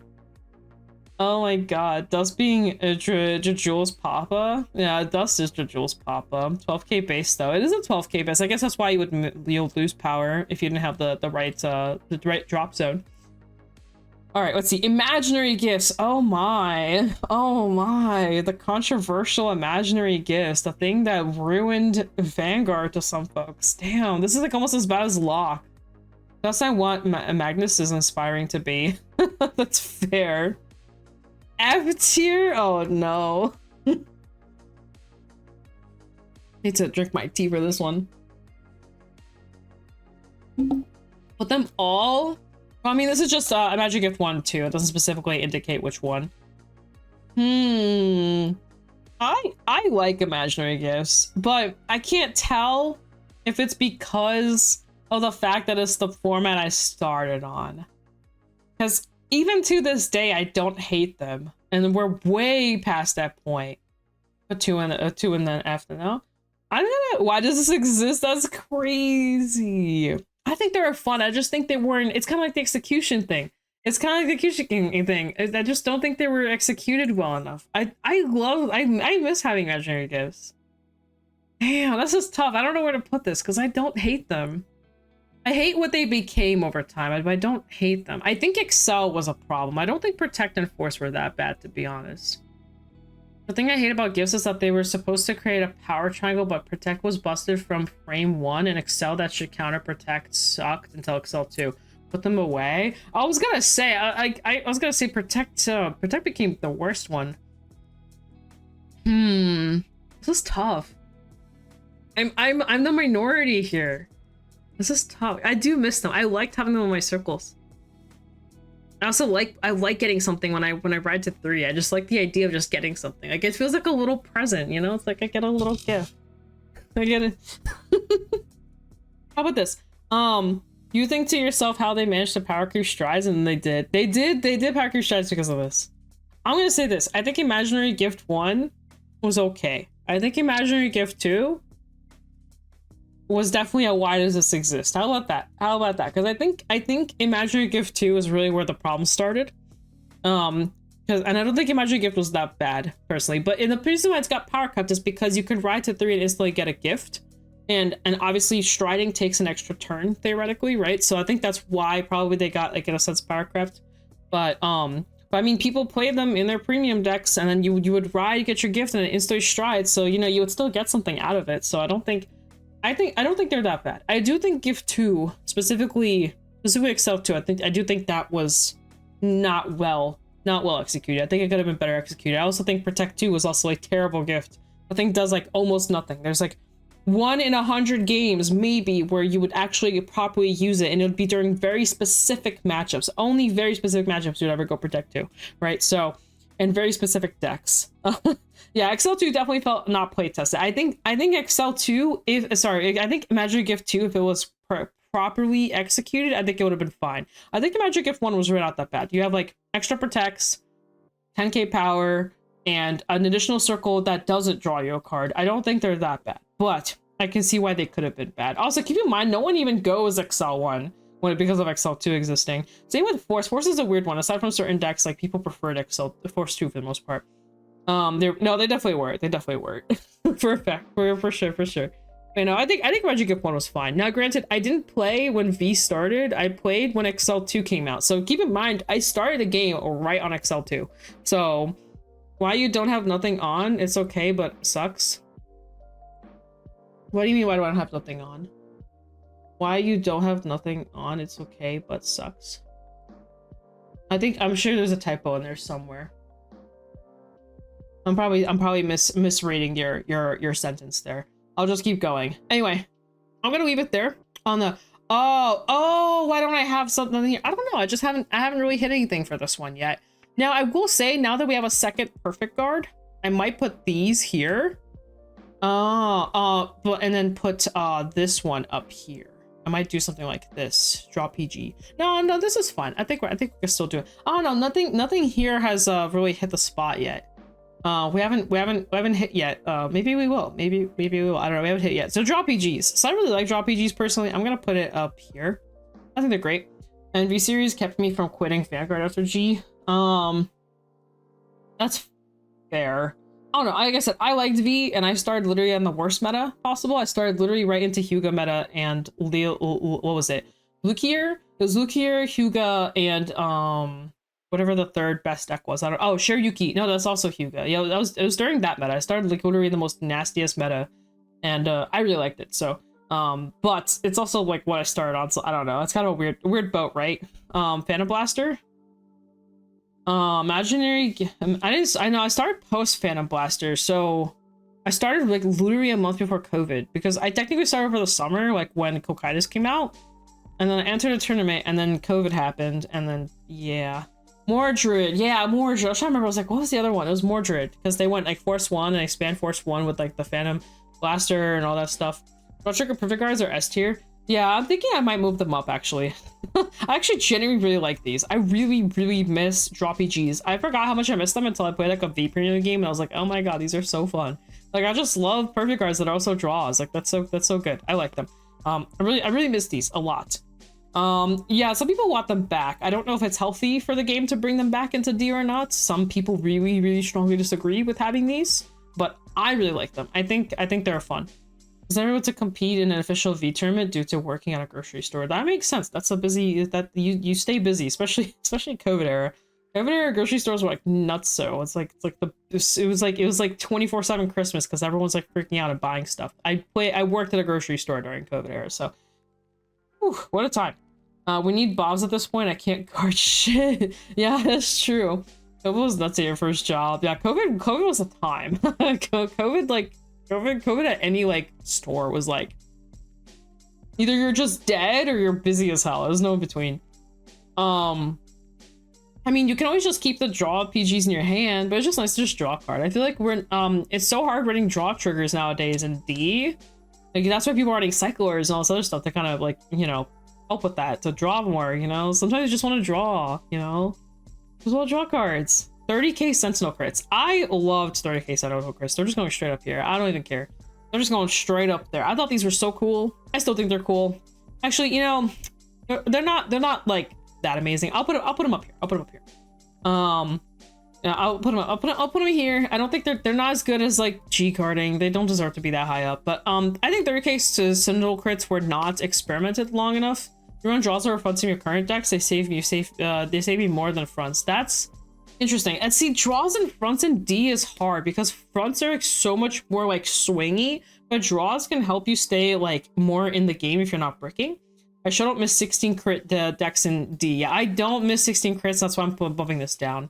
Should have never existed, made an already aggressive game more aggressive. That's fair. You are right there, because but there wasn't that many decks that really did that, though. It was Overlord, right? Overlord was the big one that played the 16 crit variant, but keep in mind it's super greedy. It is a super greedy play, because you have like no draws at all. So you have to like hope you find everything, hope you don't G-assist, hope you ride up, you know? Hi, welcome in, Nepal. Hope you're doing well. So there are downsides to running 16 crits. End of Stage also did that. It was End of Stage, it was Overlord, it was and Grand Blue, I think, are the top 3 I could think of, because Grand Blue, even like in later stages, like I'm talking like right before V ended, some people were running like the 10 crit type of style, you know. Keep in mind, you're also taking out heals too.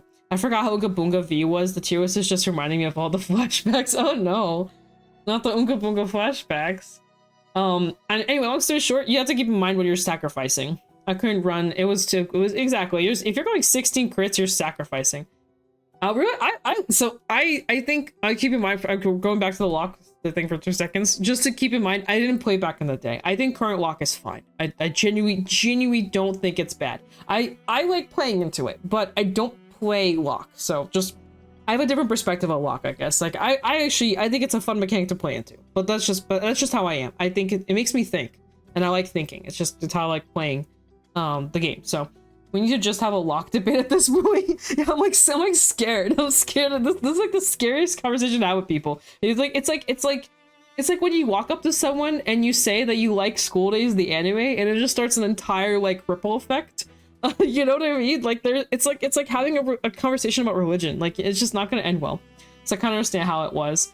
That's fair. That's fair. But Tutorial is super fair, right? Like it's not, you know, broken or anything like that. It's just get that one circle that one time, and then, you know, you're back to doing whatever you normally do. School Days. Yeah, School Days is like the #1 anime where you can have like multiple conversations with someone about, because everyone has so many different opinions. I enjoy Dragon Ball Evolution. You what? Oh no. God, if they had to nerf the crit ratios in D because Greedon was too fast, imagine 16 crit in D. Well, keep in mind, I think they nerfed it because of Loner Roll. It's because of Cat Girl. Because Cat Girl was like, tee hee haha, Garter Strike, 16 crits, you know? It was like one of those things. We have next orders. So orders came in late V. It was like towards the end of V that we started getting orders, because we got the Draw 2 one, and we got the book. And we got like all this, like, you know, it was like kind of towards the end that we started getting orders. We have the quick shield that kind of started bringing orders. Keep in mind, orders weren't a thing in OG Vanguard, right? Like, or they didn't exist until V era, right? Like that's like a thing, right? Like I know I'm not like talking my ass here. I was gonna say orders are a newer mechanic, unironically. Like they definitely came out little. I actually noticed these are in order, huh? These are in order. So I like orders. Or at the time felt, I think early orders were very whatever. I think current orders are, yeah, very good. I definitely think they were experimenting. I think what we're doing orders now, like order package, a lot of stuff, I definitely think it's like an addition to the game. Blitz orders are really cool. We should definitely have like more of that kind of stuff, maybe better used. If I remember correctly, they came back with they came more with Bang Dream packs. Yeah. So Bang Dreams had music orders, and then the quick shields came out before that. And then we also got this order right here. We got the book. There's basically a Cray order, so you can play on like any deck. They're really cool. I think they came with like trial decks, if I remember correctly. I think that's how they started. But yeah, I like the orders. Let's see, Ride deck. I think Ride deck's average. Blitz orders are poopy. We need a Blitz orders to side deck. I feel like they'd be played more. Yeah, probably. I mean, some Blitz orders are insane. Like Sanctitude exists for a reason, you know. I mean, Sanctitude is a Blitz order. Twin Cast is a Blitz order. Mr. Burns' voice, excellent. Ride deck. I'm not gonna lie, Blitz orders are too broken. If you feel the other way around, that's crazy. Wow, we're having so many versatile opinions here. I love it. I love the versatility. You love Ride deck? So I'm personally kind of average towards it. I don't hate it, I don't love it. The only thing I don't like about it is it made the game more watered down. I think if they're more generic, I'd like Ride deck more. I think current Ride decks are okay. Like I play Stir K obviously, so I have access to like Zorga Ride line, all this cool stuff. But I will say I guess we'll put it up here. I think removing the concept of having to G-assist is a very nice addition to the game. And I remember it was a very talked about subject for a very long time, right? So I think I'll put it up here. I do not mind personally Ride decks. I love it. That's good. I mean, everyone has their own opinions towards it. Like I said, it's I mean, D has revolved around the Ride deck, right? The Ride deck mechanic is literally what D kind of started on. I will say I miss Ride decks having more identity, even like in this picture, like all these full arts in here, kind of making like a whole Ride deck out of them with the crits and everything. I thought that was really cool. I wish we kind of went back to that. But both players can show off their decks for the most part. Yeah, there's also like people, remember like early on when we had like the collections that had like full Ride decks, and people would like pulling out their Ride decks, and it was like a whole thing. It felt kind of like almost magical. And I thought that concept was like really, really cool back in the day. I thought that was I say back in the day, but it really has. It's been 4 years. Overdress has been out for 4 years. I think early D with Ride decks was like really fun. I think it was a really good way to like show off your personality. I also love that you can like put them in whatever sleeves you want, so you can like, you know, customize them. And anyway, I think they're fun. I think it's a fun thing. I agree. I think there definitely should be some exploration with these. I hope we get some over time. I don't know. Oh yeah, I'm gonna put this down here. I'm gonna just put the intercept. No, I'm gonna leave it up there. I really want to put something in here. I just have nothing to put here. No, Legion is coming back with die cards. Yeah, we got that down the line. We got D Legion. Persona Ride. I think Persona is okay, but it kind of sucks. I'm gonna put Persona Ride in the it's okay kind of sucks tier. I was trying to think, I was like, what don't I like? I don't like Persona Riding. I think the way Persona Riding is established is not good. So I think if it was 5k to the front row, maybe I'd feel it differently. Maybe there's like a different way that shield value was distributed, I feel differently. I definitely don't like the 10k BS that it does. Is way too convenient for some decks. Yeah, I just think it's so. And also Persona's Rise, the reason why Generation Break got so stupid with the flips on strides, because you know stride decks came out for D and they had to like find a way to kind of match them with Persona Rise, so they gave that stupid plus 5k to them, and like, oh my god, it's just so stupid. I will say I do like the idea of Persona Riding on top, but there really isn't anything else you get out of it. Like you're running like extra copies of this one grade 3 because you have to. The other thing I like Persona Riding is decks that are locked to Persona Riding, at least the way they did them with the decks that have it. Like it's like mainly what, Kyrie and Magnolia. Oh, and that one OTT deck. There's only a couple that are locked to specifically Persona Ride. I guess you can include Blangmire in that, because if you don't Persona Ride against Blangmire, you kind of like auto lose. So like you literally lose an entire turn, right? So so I guess Blangmire is part of this as well, right? So I don't know. I'm kind of it's weird. Because you absolutely hate decks that are locked behind Persona Riding. I agree. I hate decks that are locked behind Persona Riding. Like they locked Kyrie and like Magnolia like that. And I'm just like, why? It's so icky, because you can only see 3 in the entire game unless you run the stupid Regalis piece, and the Regalis piece isn't even that great. Like, and some decks rely on Persona Riding even to exist. Like their numbers are just so bad that they need to Persona Ride. I do like Persona Looping. I think Persona Looping is cool. Like Doji, for example, and Mythiarch are the best 2 I can give an example of, because they have the most consistent Persona Looping with Delphina and the grade 2 that lets you get back your grade 3s or higher. You play Rewinder, Persona is useful, but having to get hit is not that great. Yeah, so Chrono, I actually am a big fan of Chrono. I really like the Rewinder deck. I like the fact that you have like one or the other, right? You're not like completely locked out, but you do want to Persona Ride that deck because all your dudes revive off of it, like the grade 1s and stuff like that, like the cell phone and new grade 1. So, you know, it's kind of, or there's also like Magnolia also cares about that stuff too, because she calls from drop every single turn. If you specifically keep riding Magnolia, so you know, it's a kind of like Pseudo Limp Break is a mechanic of all time. I like Pseudo Limp Break. Pseudo Limp Break is cool. I think the retry rewind mechanic that Chrono does is really cool, in my opinion. I see the cat is back. I just want to let you guys know she is back. You are very active today, Katie. Yeah, you're a very active girl. Yeah. What is this paw? What is this one paw doing? What is this? Mm-hmm. Mm-hmm. Mm-hmm. There you go. He's not happy. Darn Dayusha, my goat? Truly? I like Dayusha. Yeah, that's right. Dayusha is Persona locked, huh? Also Persona locked. Also Marlene getting a new unit is good. I love the art. Oh, that reminds me. Speaking of Persona, like the trial decks literally grab your Persona copy. Another interesting kind of different concept. But since a Jeweled Main, I got some words for Pseudo Limit Breaks. Fair enough. Anyway, Persona sucks, in my opinion, overall. I don't think it's a terrible concept, I just don't think it was executed too well. I also think the draw is kind of really powerful. I think the draw is kind of broken. Also, like, it makes going first even better. And like, if you're going second, sometimes you it's kind of like Imaginary Gift Force, I guess. Like, it's like you're kind of behind. It's almost like Imaginary Gifts, like you're kind of behind a little bit. I don't know, it's kind of weird. Kind of weird. But anyway, you still need to draw at those, which just kind of makes it more balanced. Overtrigger. Yeah, I'm just gonna...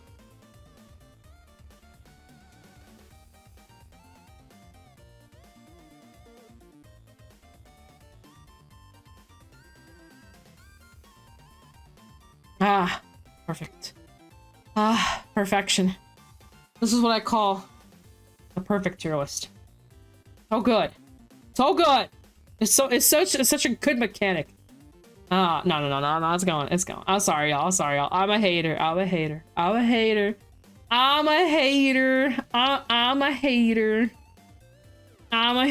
It's got a better than Stride. I'll be honest with you guys. I don't always hate the OT. I don't like what it does, like in the RNG levels, but I actually don't hate the OT. Like, I genuinely, I wish it wasn't printed how it was, because I actually think if it was printed differently, it would be a really cool concept. Yeah, they do. I think there are some aspects of the OT that generally are bad. I think the 50k shield is cool. I think the concept of having an additional effect on a trigger is cool. I don't think it's bad. I really think it's the 100 million. It generally drives me crazy.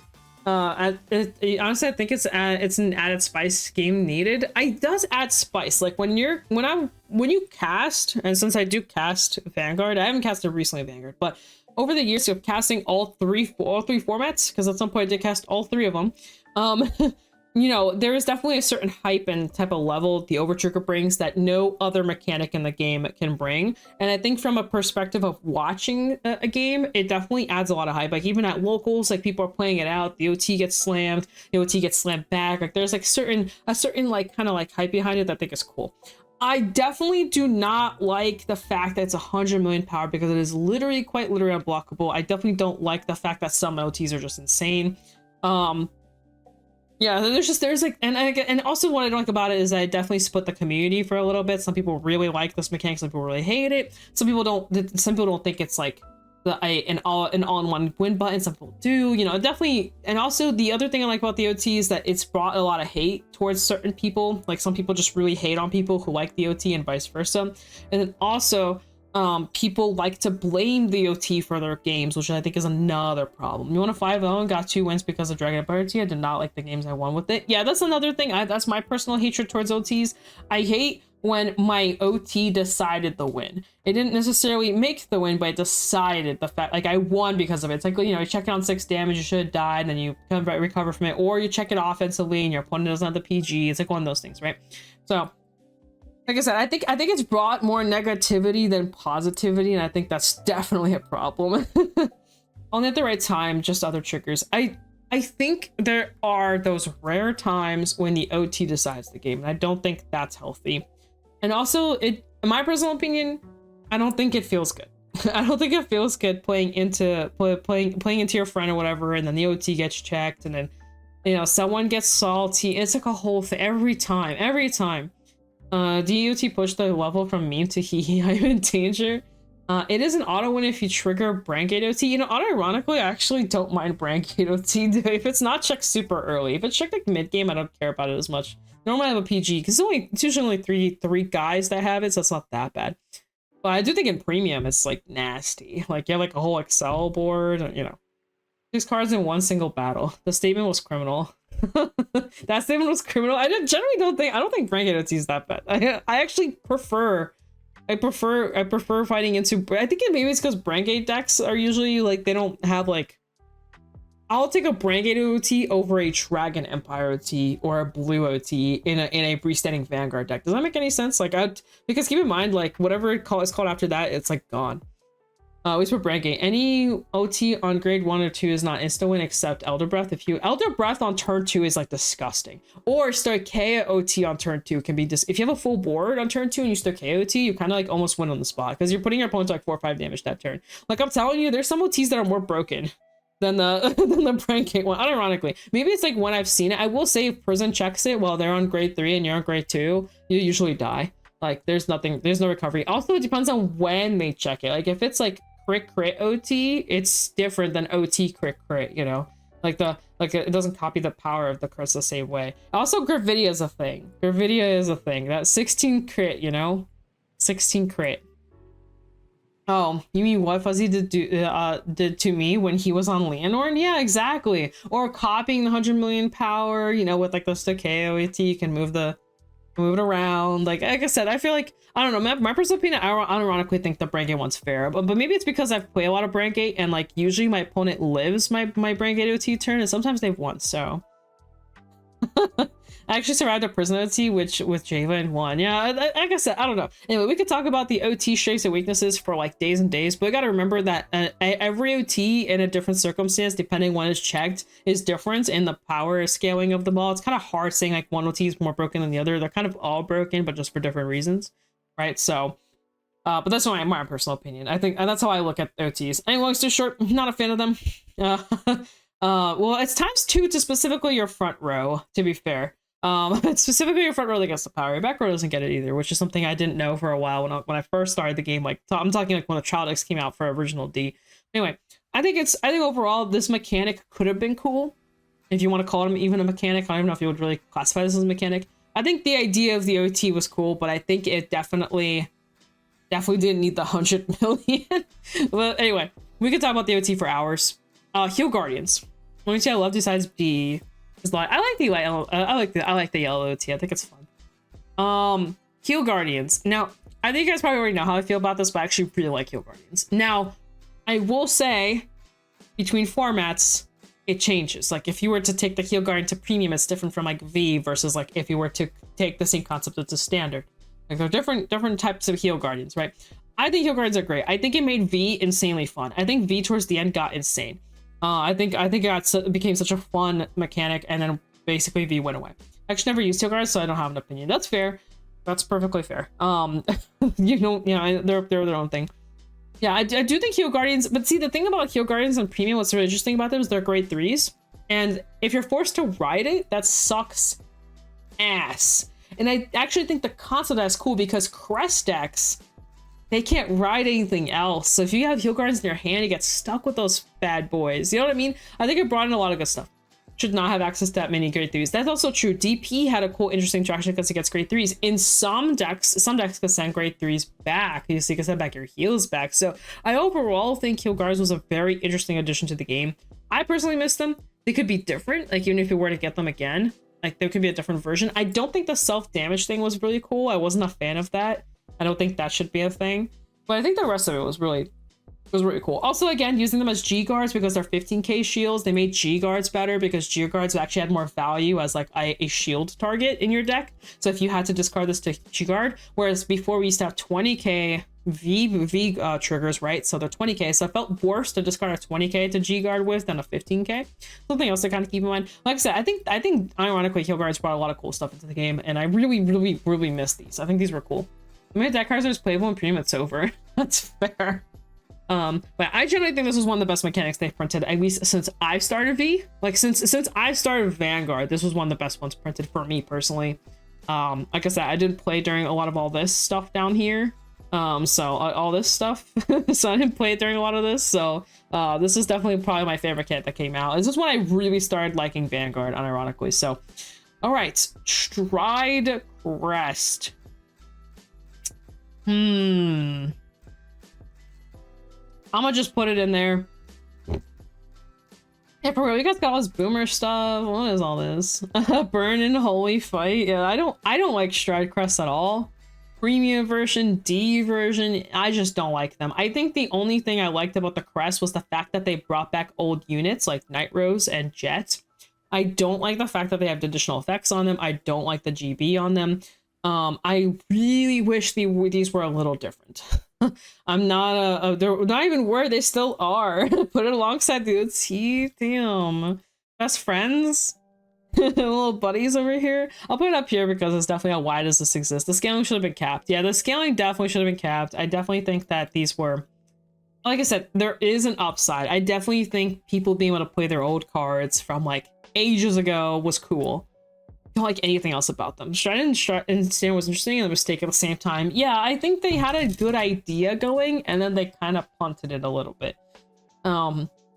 I definitely don't know who thought it was a good idea to just get a 5k per flip. That was definitely a mistake. Whoever thought of that. If they bring Amon back, I'd be happy. Like I said, the cool part about Crest is that they can keep printing them and keep adding cool ideas to them because they're kind of like there and they're untouchable. So it's just something your deck gets access to, which I think the concept of that is cool. And also they brought that into like collabs and all that kind of stuff. Like I think the Crest idea is okay. Story of D's life, good idea, execution. They should have gotten a flat 10k power up. Yeah, no, I agree. I definitely, like I said, and some people will argue the point of like they're not that broken, but it's kind of more like the scaling that I don't like than anything else. I just don't like the fact that there comes a point where you just have to lose. It's kind of almost like, I guess, like ultimate striding in a way, where it's like there comes a point where your opponent just wins off of it, right? Because they're at that point of the game where they're just like, all right, it's time to win now. But I will say they felt a little unfair on release. They're a little bit more balanced now, but I'm still not the biggest fan of the ginormosaurus rex numbers that people get with these. Regardless piece. Regardless piece. I like regardless pieces. I think I'm gonna put it up here. I remember when regardless pieces first came out, people were kind of a little iffy. Especially they released during Springfest. They did release during Springfest. It was so annoying because it was like Jet meta for forever, and then it was Nubatama meta for forever. Oh my god. I swear every single time Springfest comes around, it's always something annoying like that's stupidly broken. Like Bov. Anyway, regardless pieces, before I start going on a Bov rant for like another 5 hours. 1 per deck cards are based. I don't hate regardless pieces. I think they're fine. I think they're fine. I know some people don't like them in premium. They are searchable, or they're more accessible in premium, I guess, and some people would disagree. Or don't like them as much. I think they're okay. Some people don't like ladder. I thought Forbidal was kind of cool. Like I think they're cool. I think they're fine. I think the fact that you get to choose kind of which one in your deck is kind of cool. Like I don't think it's a bad idea. I wish they were more searchable. I hate the fact that there's so many cards that are like, you can grab everything but the regardless piece. And I'm like, just let the person have the regardless piece. Like it's not that big of a deal. You're gonna find it anyway. Oh, where to put it? Oh no, where to go? Regardless piece. Oh, there you are. I think they're fine. I think they're chill. People didn't really like ladder for premium purposes because, you know, it's topics certain combos, but it's whatever. I think they're fine. Let's see, we got energy. I don't like energy. I kind of feel the same way I feel about Persona. So I like energy. I don't like how it's been getting executed. Like I don't like love address and energy, you know. The grade 1 unit that searches grade 3s from top 7 can regardless. Yeah, I guess that some can, some can, but most can't, right? It's like, so a good example is the top 7 in Orphis, for example. So it's the first card that comes to my head because I have the deck right here. I got my Orphe. Where's my Orphe? Is this Orphis? No. I swear it's nearby. Oh, it's right here. Hi, welcome in a guy. You're just a guy, but you're a guy that's 1013 specifically. Bruh. You adore the, I think in Tree is the best way they've utilized energy. I'm trying to think, is that this grade 1 right here?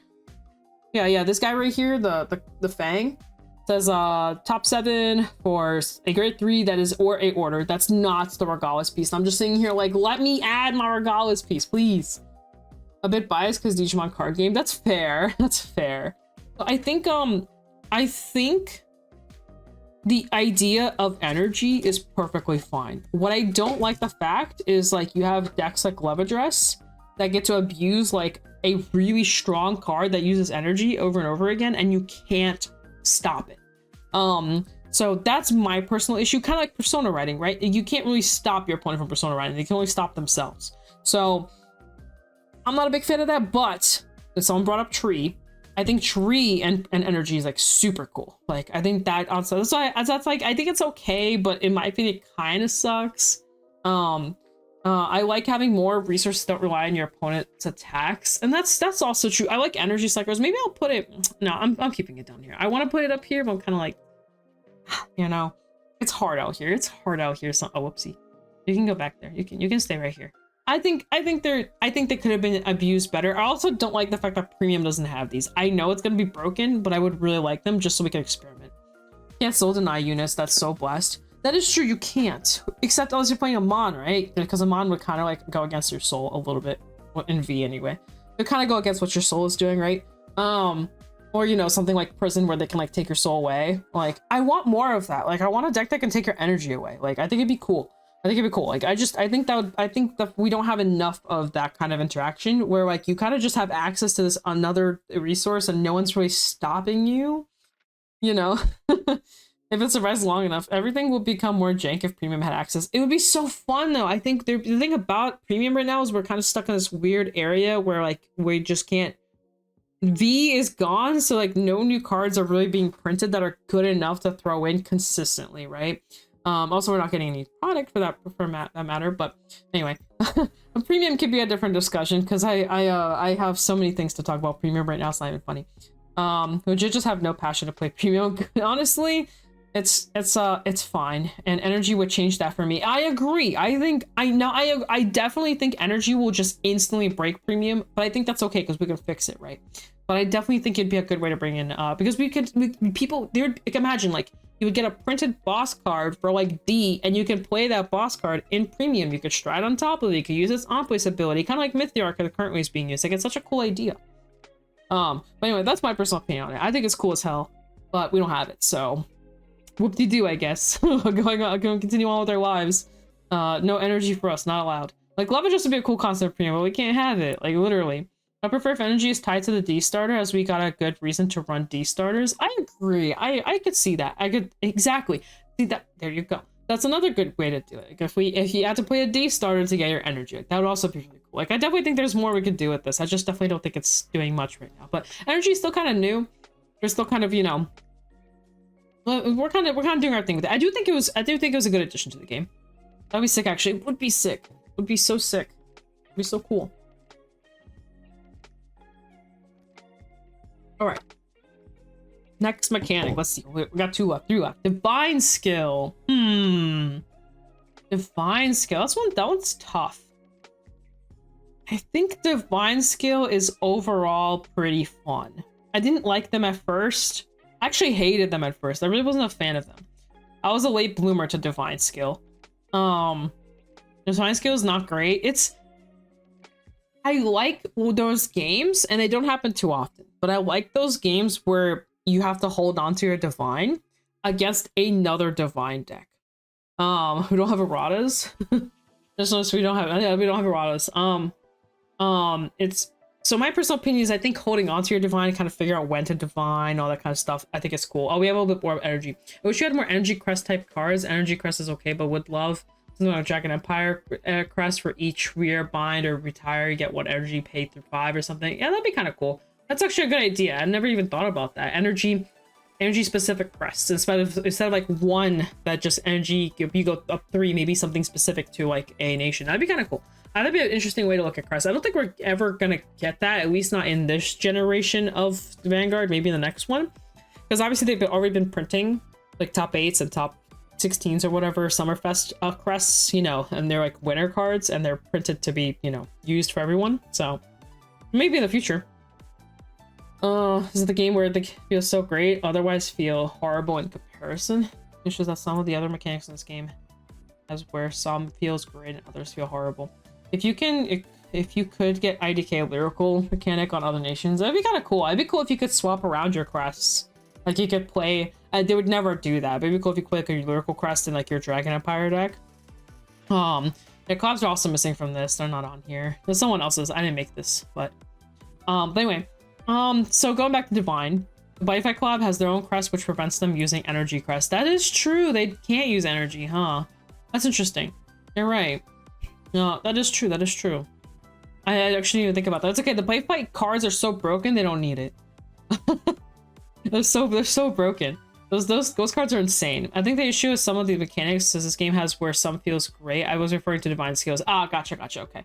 Yeah, so Divine is kind of a weird one. I feel like some mechanics of Divine are cool, some are kind of whatever. I think for the most part, they're pretty cool. Some people don't like the Blang one. I can definitely understand why it's very cheesy.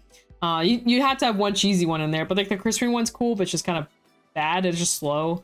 The Razzie one's obviously really good. What else we have? Zorka? Zorka's okay. Zorka feels like the most like lax one. It's just it really is just like an extra attack, right? That's like really all it is.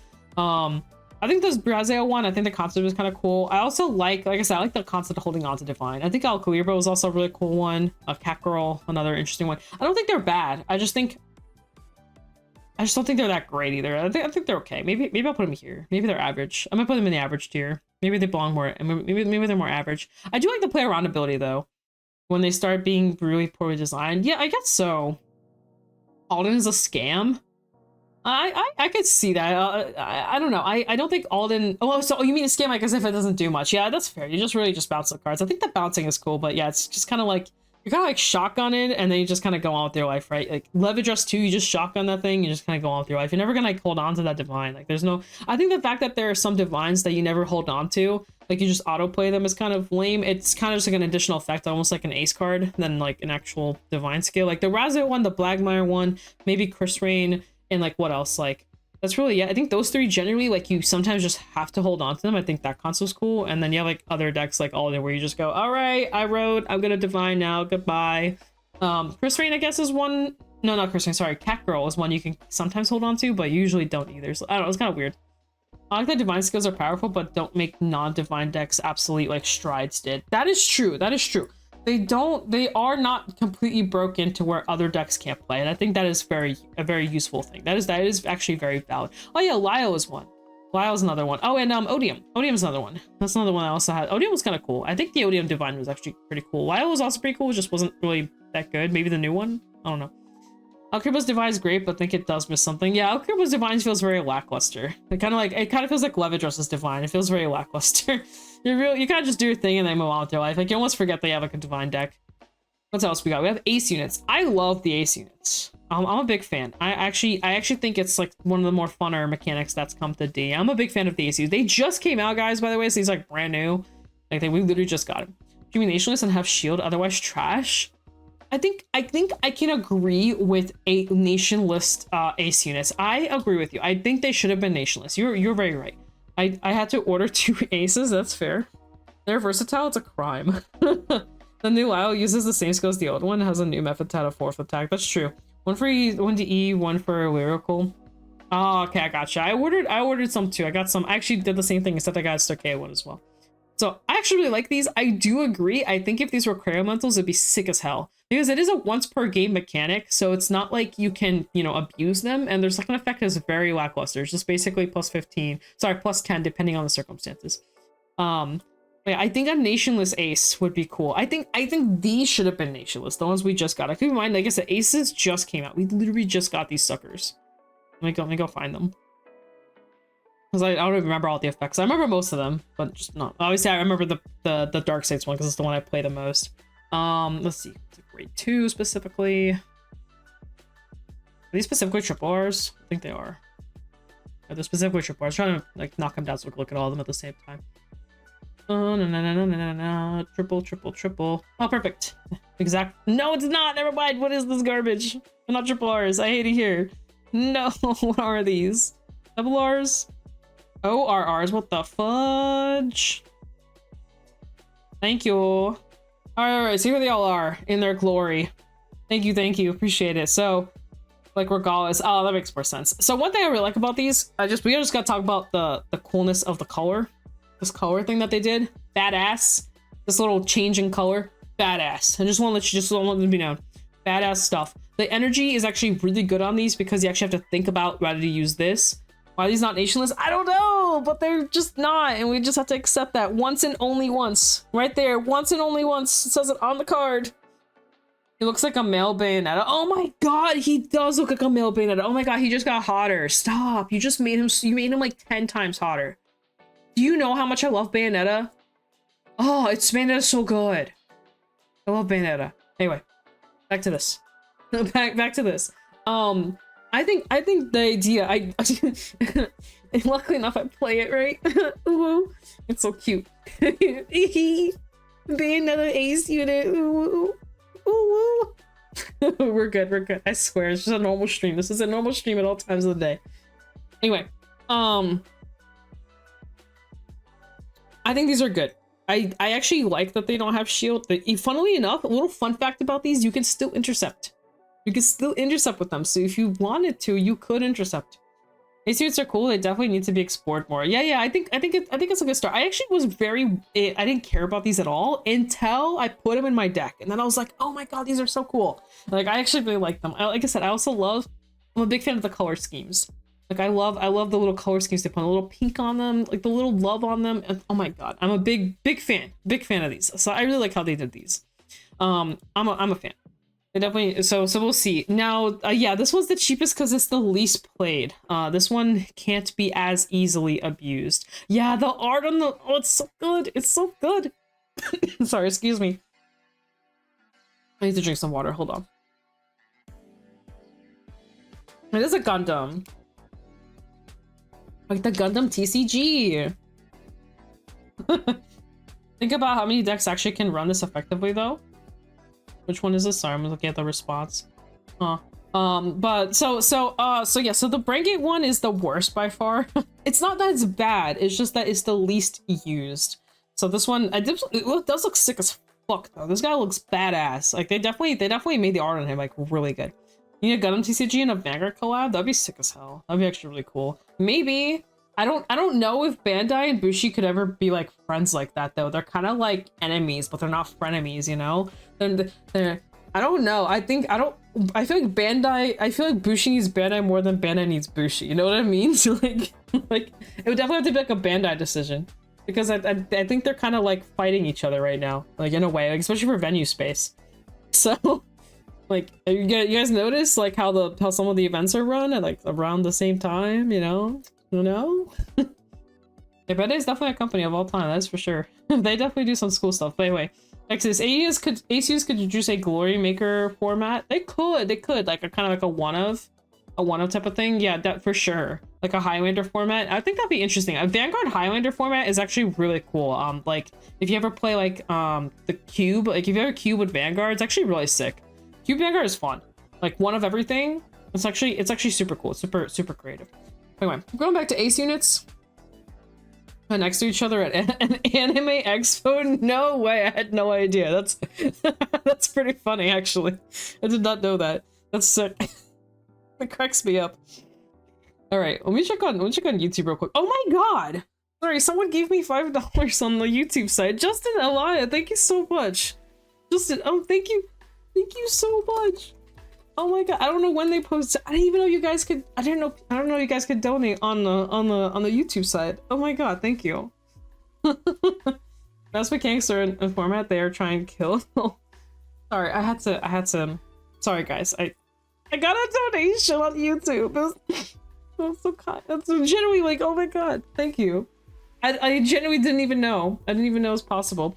I still see Zed on that side. Anyway, sorry, I got a little off topic. Sorry, my apologies. You want to play Hololive as well? Oh no, we're going off to talk about TCGs. I mean, Hololive is probably coming next year. I'll be honest with you, to like regionals. I don't know, but it's probably coming. I actually think next year is going to be a really good or a really bad time for the Vanguard community. I feel like some people are going to be really unhappy with where things are going. I don't know. I genuinely, I mean this with my heart. I don't know. Like I don't know what's happening. But I genuinely don't know how they're gonna fit everything. My brain can get fried from too much TCGs. I feel you there. I try to stick to 3.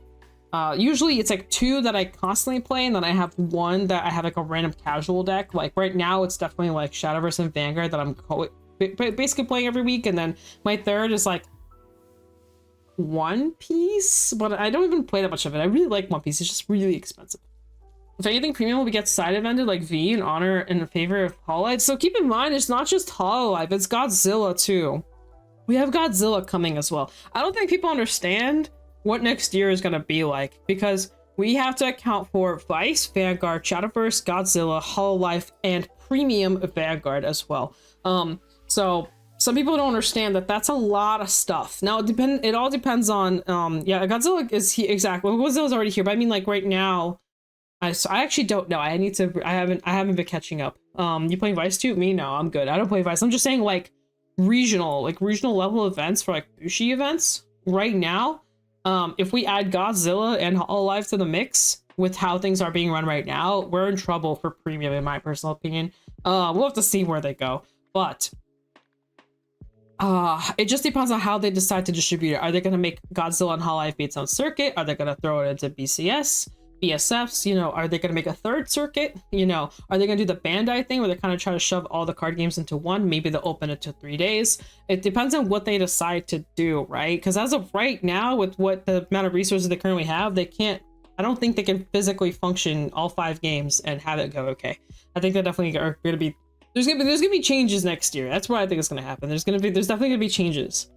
Here in the Panama, we do have mainly Yu-Gi-Oh, Pokemon, Gundam, and at some level Vanguard. Interesting. Okay.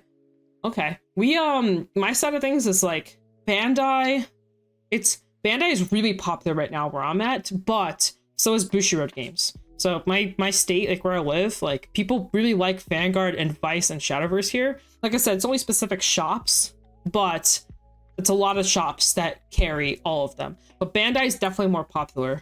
There is, I think, one shop where I would say Yu-Gi-Oh! And Vanguard somehow beat it out, but every other shop is definitely Bandai, and like Magic and Yu-Gi-Oh! So that's kind of where I am. But we also have multiple shops. Like we have a lot. I think the stuff that isn't popular is like Grand Archive isn't very popular around here, and then like some of the other card games, like was it Luck and Magic or Love and Magic? I don't remember. Like some of the really niche stuff like doesn't really know. Even Shadowverse, we have like I think 2 or 3 shops dedicated to like Shadowverse too, so we definitely have it. Gundam's doing really well. I failed to see Orange playing Vice because be like, I wonder which anime will I mean. I don't play Vice. I tried it. I'm not into it. I think it's I'm not that into it. My friends play though. I have a friend that's like really good at Vice who always goes to tournaments for Vice. He also plays Shadowverse on the side. Like that's like my buddy that plays, but I don't really mess around with it. I almost got into it because like Shakugan no Shana, no lie. My area has more Bushiroad games than Bandai, but Bandai games have a second strong presence. Bandai and Copag has the best distribution on Brazil. Unfortunately, we don't have any products from Vanguard official distributor here. We rely on imports from overseas. Shop says 50 cards. That makes sense. Yeah. So that's the other issue with like Bushi games. Sometimes it's hard to find them. Bandai games are usually a little bit easier to find. But Bandai gets bought out like crazy fast. So like over here, like we have Bandai stuff, but it's like have fun finding it. Or if you find it, it's gonna be like expensive. So that's another problem. It's like kind of its own thing, right? So yeah, it's in card games, man. It's so hard sometimes. It's so hard. I wish there was time for more. I got lucky to get my Gundam starter decks. My boyfriend just got his actually. I actually opened it up. I'm making a video on it about it's not mine, it's his. I just want to open it and he let me open it. And it was actually really fun to open. You get a little special promo, and also you get Gunpla. Do I have the Gunpla? Oh no, I gave it to him. The Gunpla's upstairs. The Gunpla is so cool. Like you like build your deck and you build your Gunpla. Like that's sick. Did you want slowly dying in LA right here? And Yu-Gi-Oh is getting slowly phased out. Yeah, I think Yu-Gi-Oh is in a bad spot right now. I don't know if any Yu-Gi-Oh stands out there. I don't know. I don't play Yu-Gi-Oh at all. I don't know anything about it. I heard about the time rules that they just made, like the double loss stuff, but I have no idea what's going on with Yu-Gi-Oh right now. Like, I know it's going downhill right now, but it can always, you know, fix itself. Gundam Wing. It's a collab for their new miniatures. It's so cool. I love I think the concept of getting a trial deck and you get like a little toy to like build and play. I know sorry, I called Gunpla a little toy. I'm sorry. It's Gunpla. But it's just so cool. It's so fun. You get to like, you know, break it all apart, put it all together. I love that. When I saw that at my local store, I was like, bro, that's so cool. They wrote those rules but left the door open to implement them later. Oh, gotcha. Super Cancer. For Gundam, I got a Siege Stride deck. Oh, that's cool. TCG Happy Meals? They really are TCG Happy Meals. You're so right. They're TCG Happy Meals. I just love a little extra with my goodies, you know? Like, I get a trial deck and I get a little extra gift, you know? It's just so nice. Maybe I just like extra stuff with my stuff. Yu-Gi-Oh probably now is in the gutter. Yeah, I've heard. I heard Yu-Gi-Oh's kind of struggling. Poor Yu-Gi-Oh. Anyway, let's finish up our tier list. We're going so off topic. You built Gunpla, you demoed the Gundam card game at the Anime Expo. It was fun. I haven't actually played it yet. I've gotten like the TCG box and I got whatever my boyfriend got. I haven't played it since, but I really want to. It looks cool. I want to get into it. It's just really expensive right now. We can look at cards here in a little bit. I'm actually kind of curious. Let's see what else. It makes me feel powers because I am too used to A plus AK power attack. Let's see. Speaking, wow, I like how we're talking about Yu-Gi-Oh and Yu-Gi-Oh like just came online. Demo stream? Demo stream. Well, that'd be a bad idea. I do have a video coming for Gundam, so that's coming. For the event at AX, I got a free Machu resource promo. Oh, like the little cards, like the mana system basically. That makes sense. That makes sense. I don't know. Think about it. I'll think about Gundam. Like I said, I'm not as into it right now just because I don't have time between like BCSs and everything that's happening currently. Oh, sorry, for Spring Fest. Wait, the next month I definitely don't have time. But maybe September. I don't know. We'll see. I'm kind of holding off on it a little bit. Also, like I have so much One Piece stuff. It's not even funny. I have so much One Piece back stock that I need to like. I need to do something with it. I don't know what to do with it so much. Because I'm not playing One Piece right now. We got one more. We got one more. D Legion. I'll be honest. I'm gonna leave D Legion to you guys. I genuinely haven't tried the mechanic. How do you guys feel about D Legion? What type of events you think is good for a regional level event for Vanguard? Probably like what they're doing for Shadowverse, where they have like the grand circuit circuits. It's kind of like their own circuits, and you still get an invite for first place type of thing. Yeah, D Legion. Put it on a separate tier. Best mechanic in the game. I don't. No, I don't think it is. I think you're lying. I think you're wrong. I think you're coping. Anyway, where do we want this? That isn't S tier. I don't think it's S tier. It's okay, but kind of sucks. It's okay, but kind of sucks. Got it. It's better Legion. Is this guy smoking something? Is Dan smoking something over here? A little smoker above regular Legion. I'm a fan of Legion, but it's bad. If I can't X loop it, it's worse. Legion, why does this exist? It's a worse version of Legion. You don't even get personalized, so you don't get the point of nursing it to the OT. I can understand, but the rest of it just don't get the... Damn. Those are some crazy takes I'm reading right now. I think I'll put it in the it's okay, but kind of sucks tier. I'll be honest, I have not tested it. So that's why I'm not giving an opinion. I genuinely can't give an opinion on something I haven't tried. I feel it's rude. I think Division needs to be explored more. That's fair. That's fair. Maybe maybe we can add a tier. Maybe let's add a tier.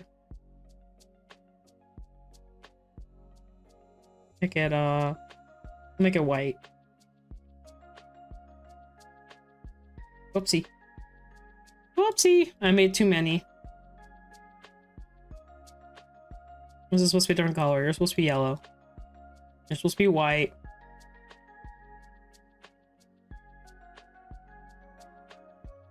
X is coming. Needs to be explored. How about that? How about that? We do only have like one unit of this. Do we lock from it? Cleanse your sins.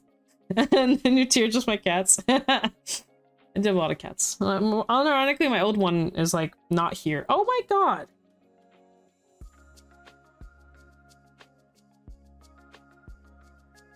Vanya knocked down my Lara Croft. Sorry. She knocked this down. How dare she? Orange cats here. I only have 2 cats. So I mean, oh, whoops, my keyboard broke there a little bit. Maybe I would make a tier about cats. Don't make me. I'll go there. I'll do an entire video, a tier list and everything dedicated to cats. I'll do it. I am a cat person. I am crazy cat lady. You don't want that. Actually, maybe you do. I don't know. I don't know your life. All right, we did it. Okay, so I think I can agree with D Legion. It needs to be explored more. We only have 1 card for it, quite literally. Well, 1 main card for it. So yeah, can be explored more. All right, let's look at this from a far away distance. Let's look what we got here. So we have as fun as there could be.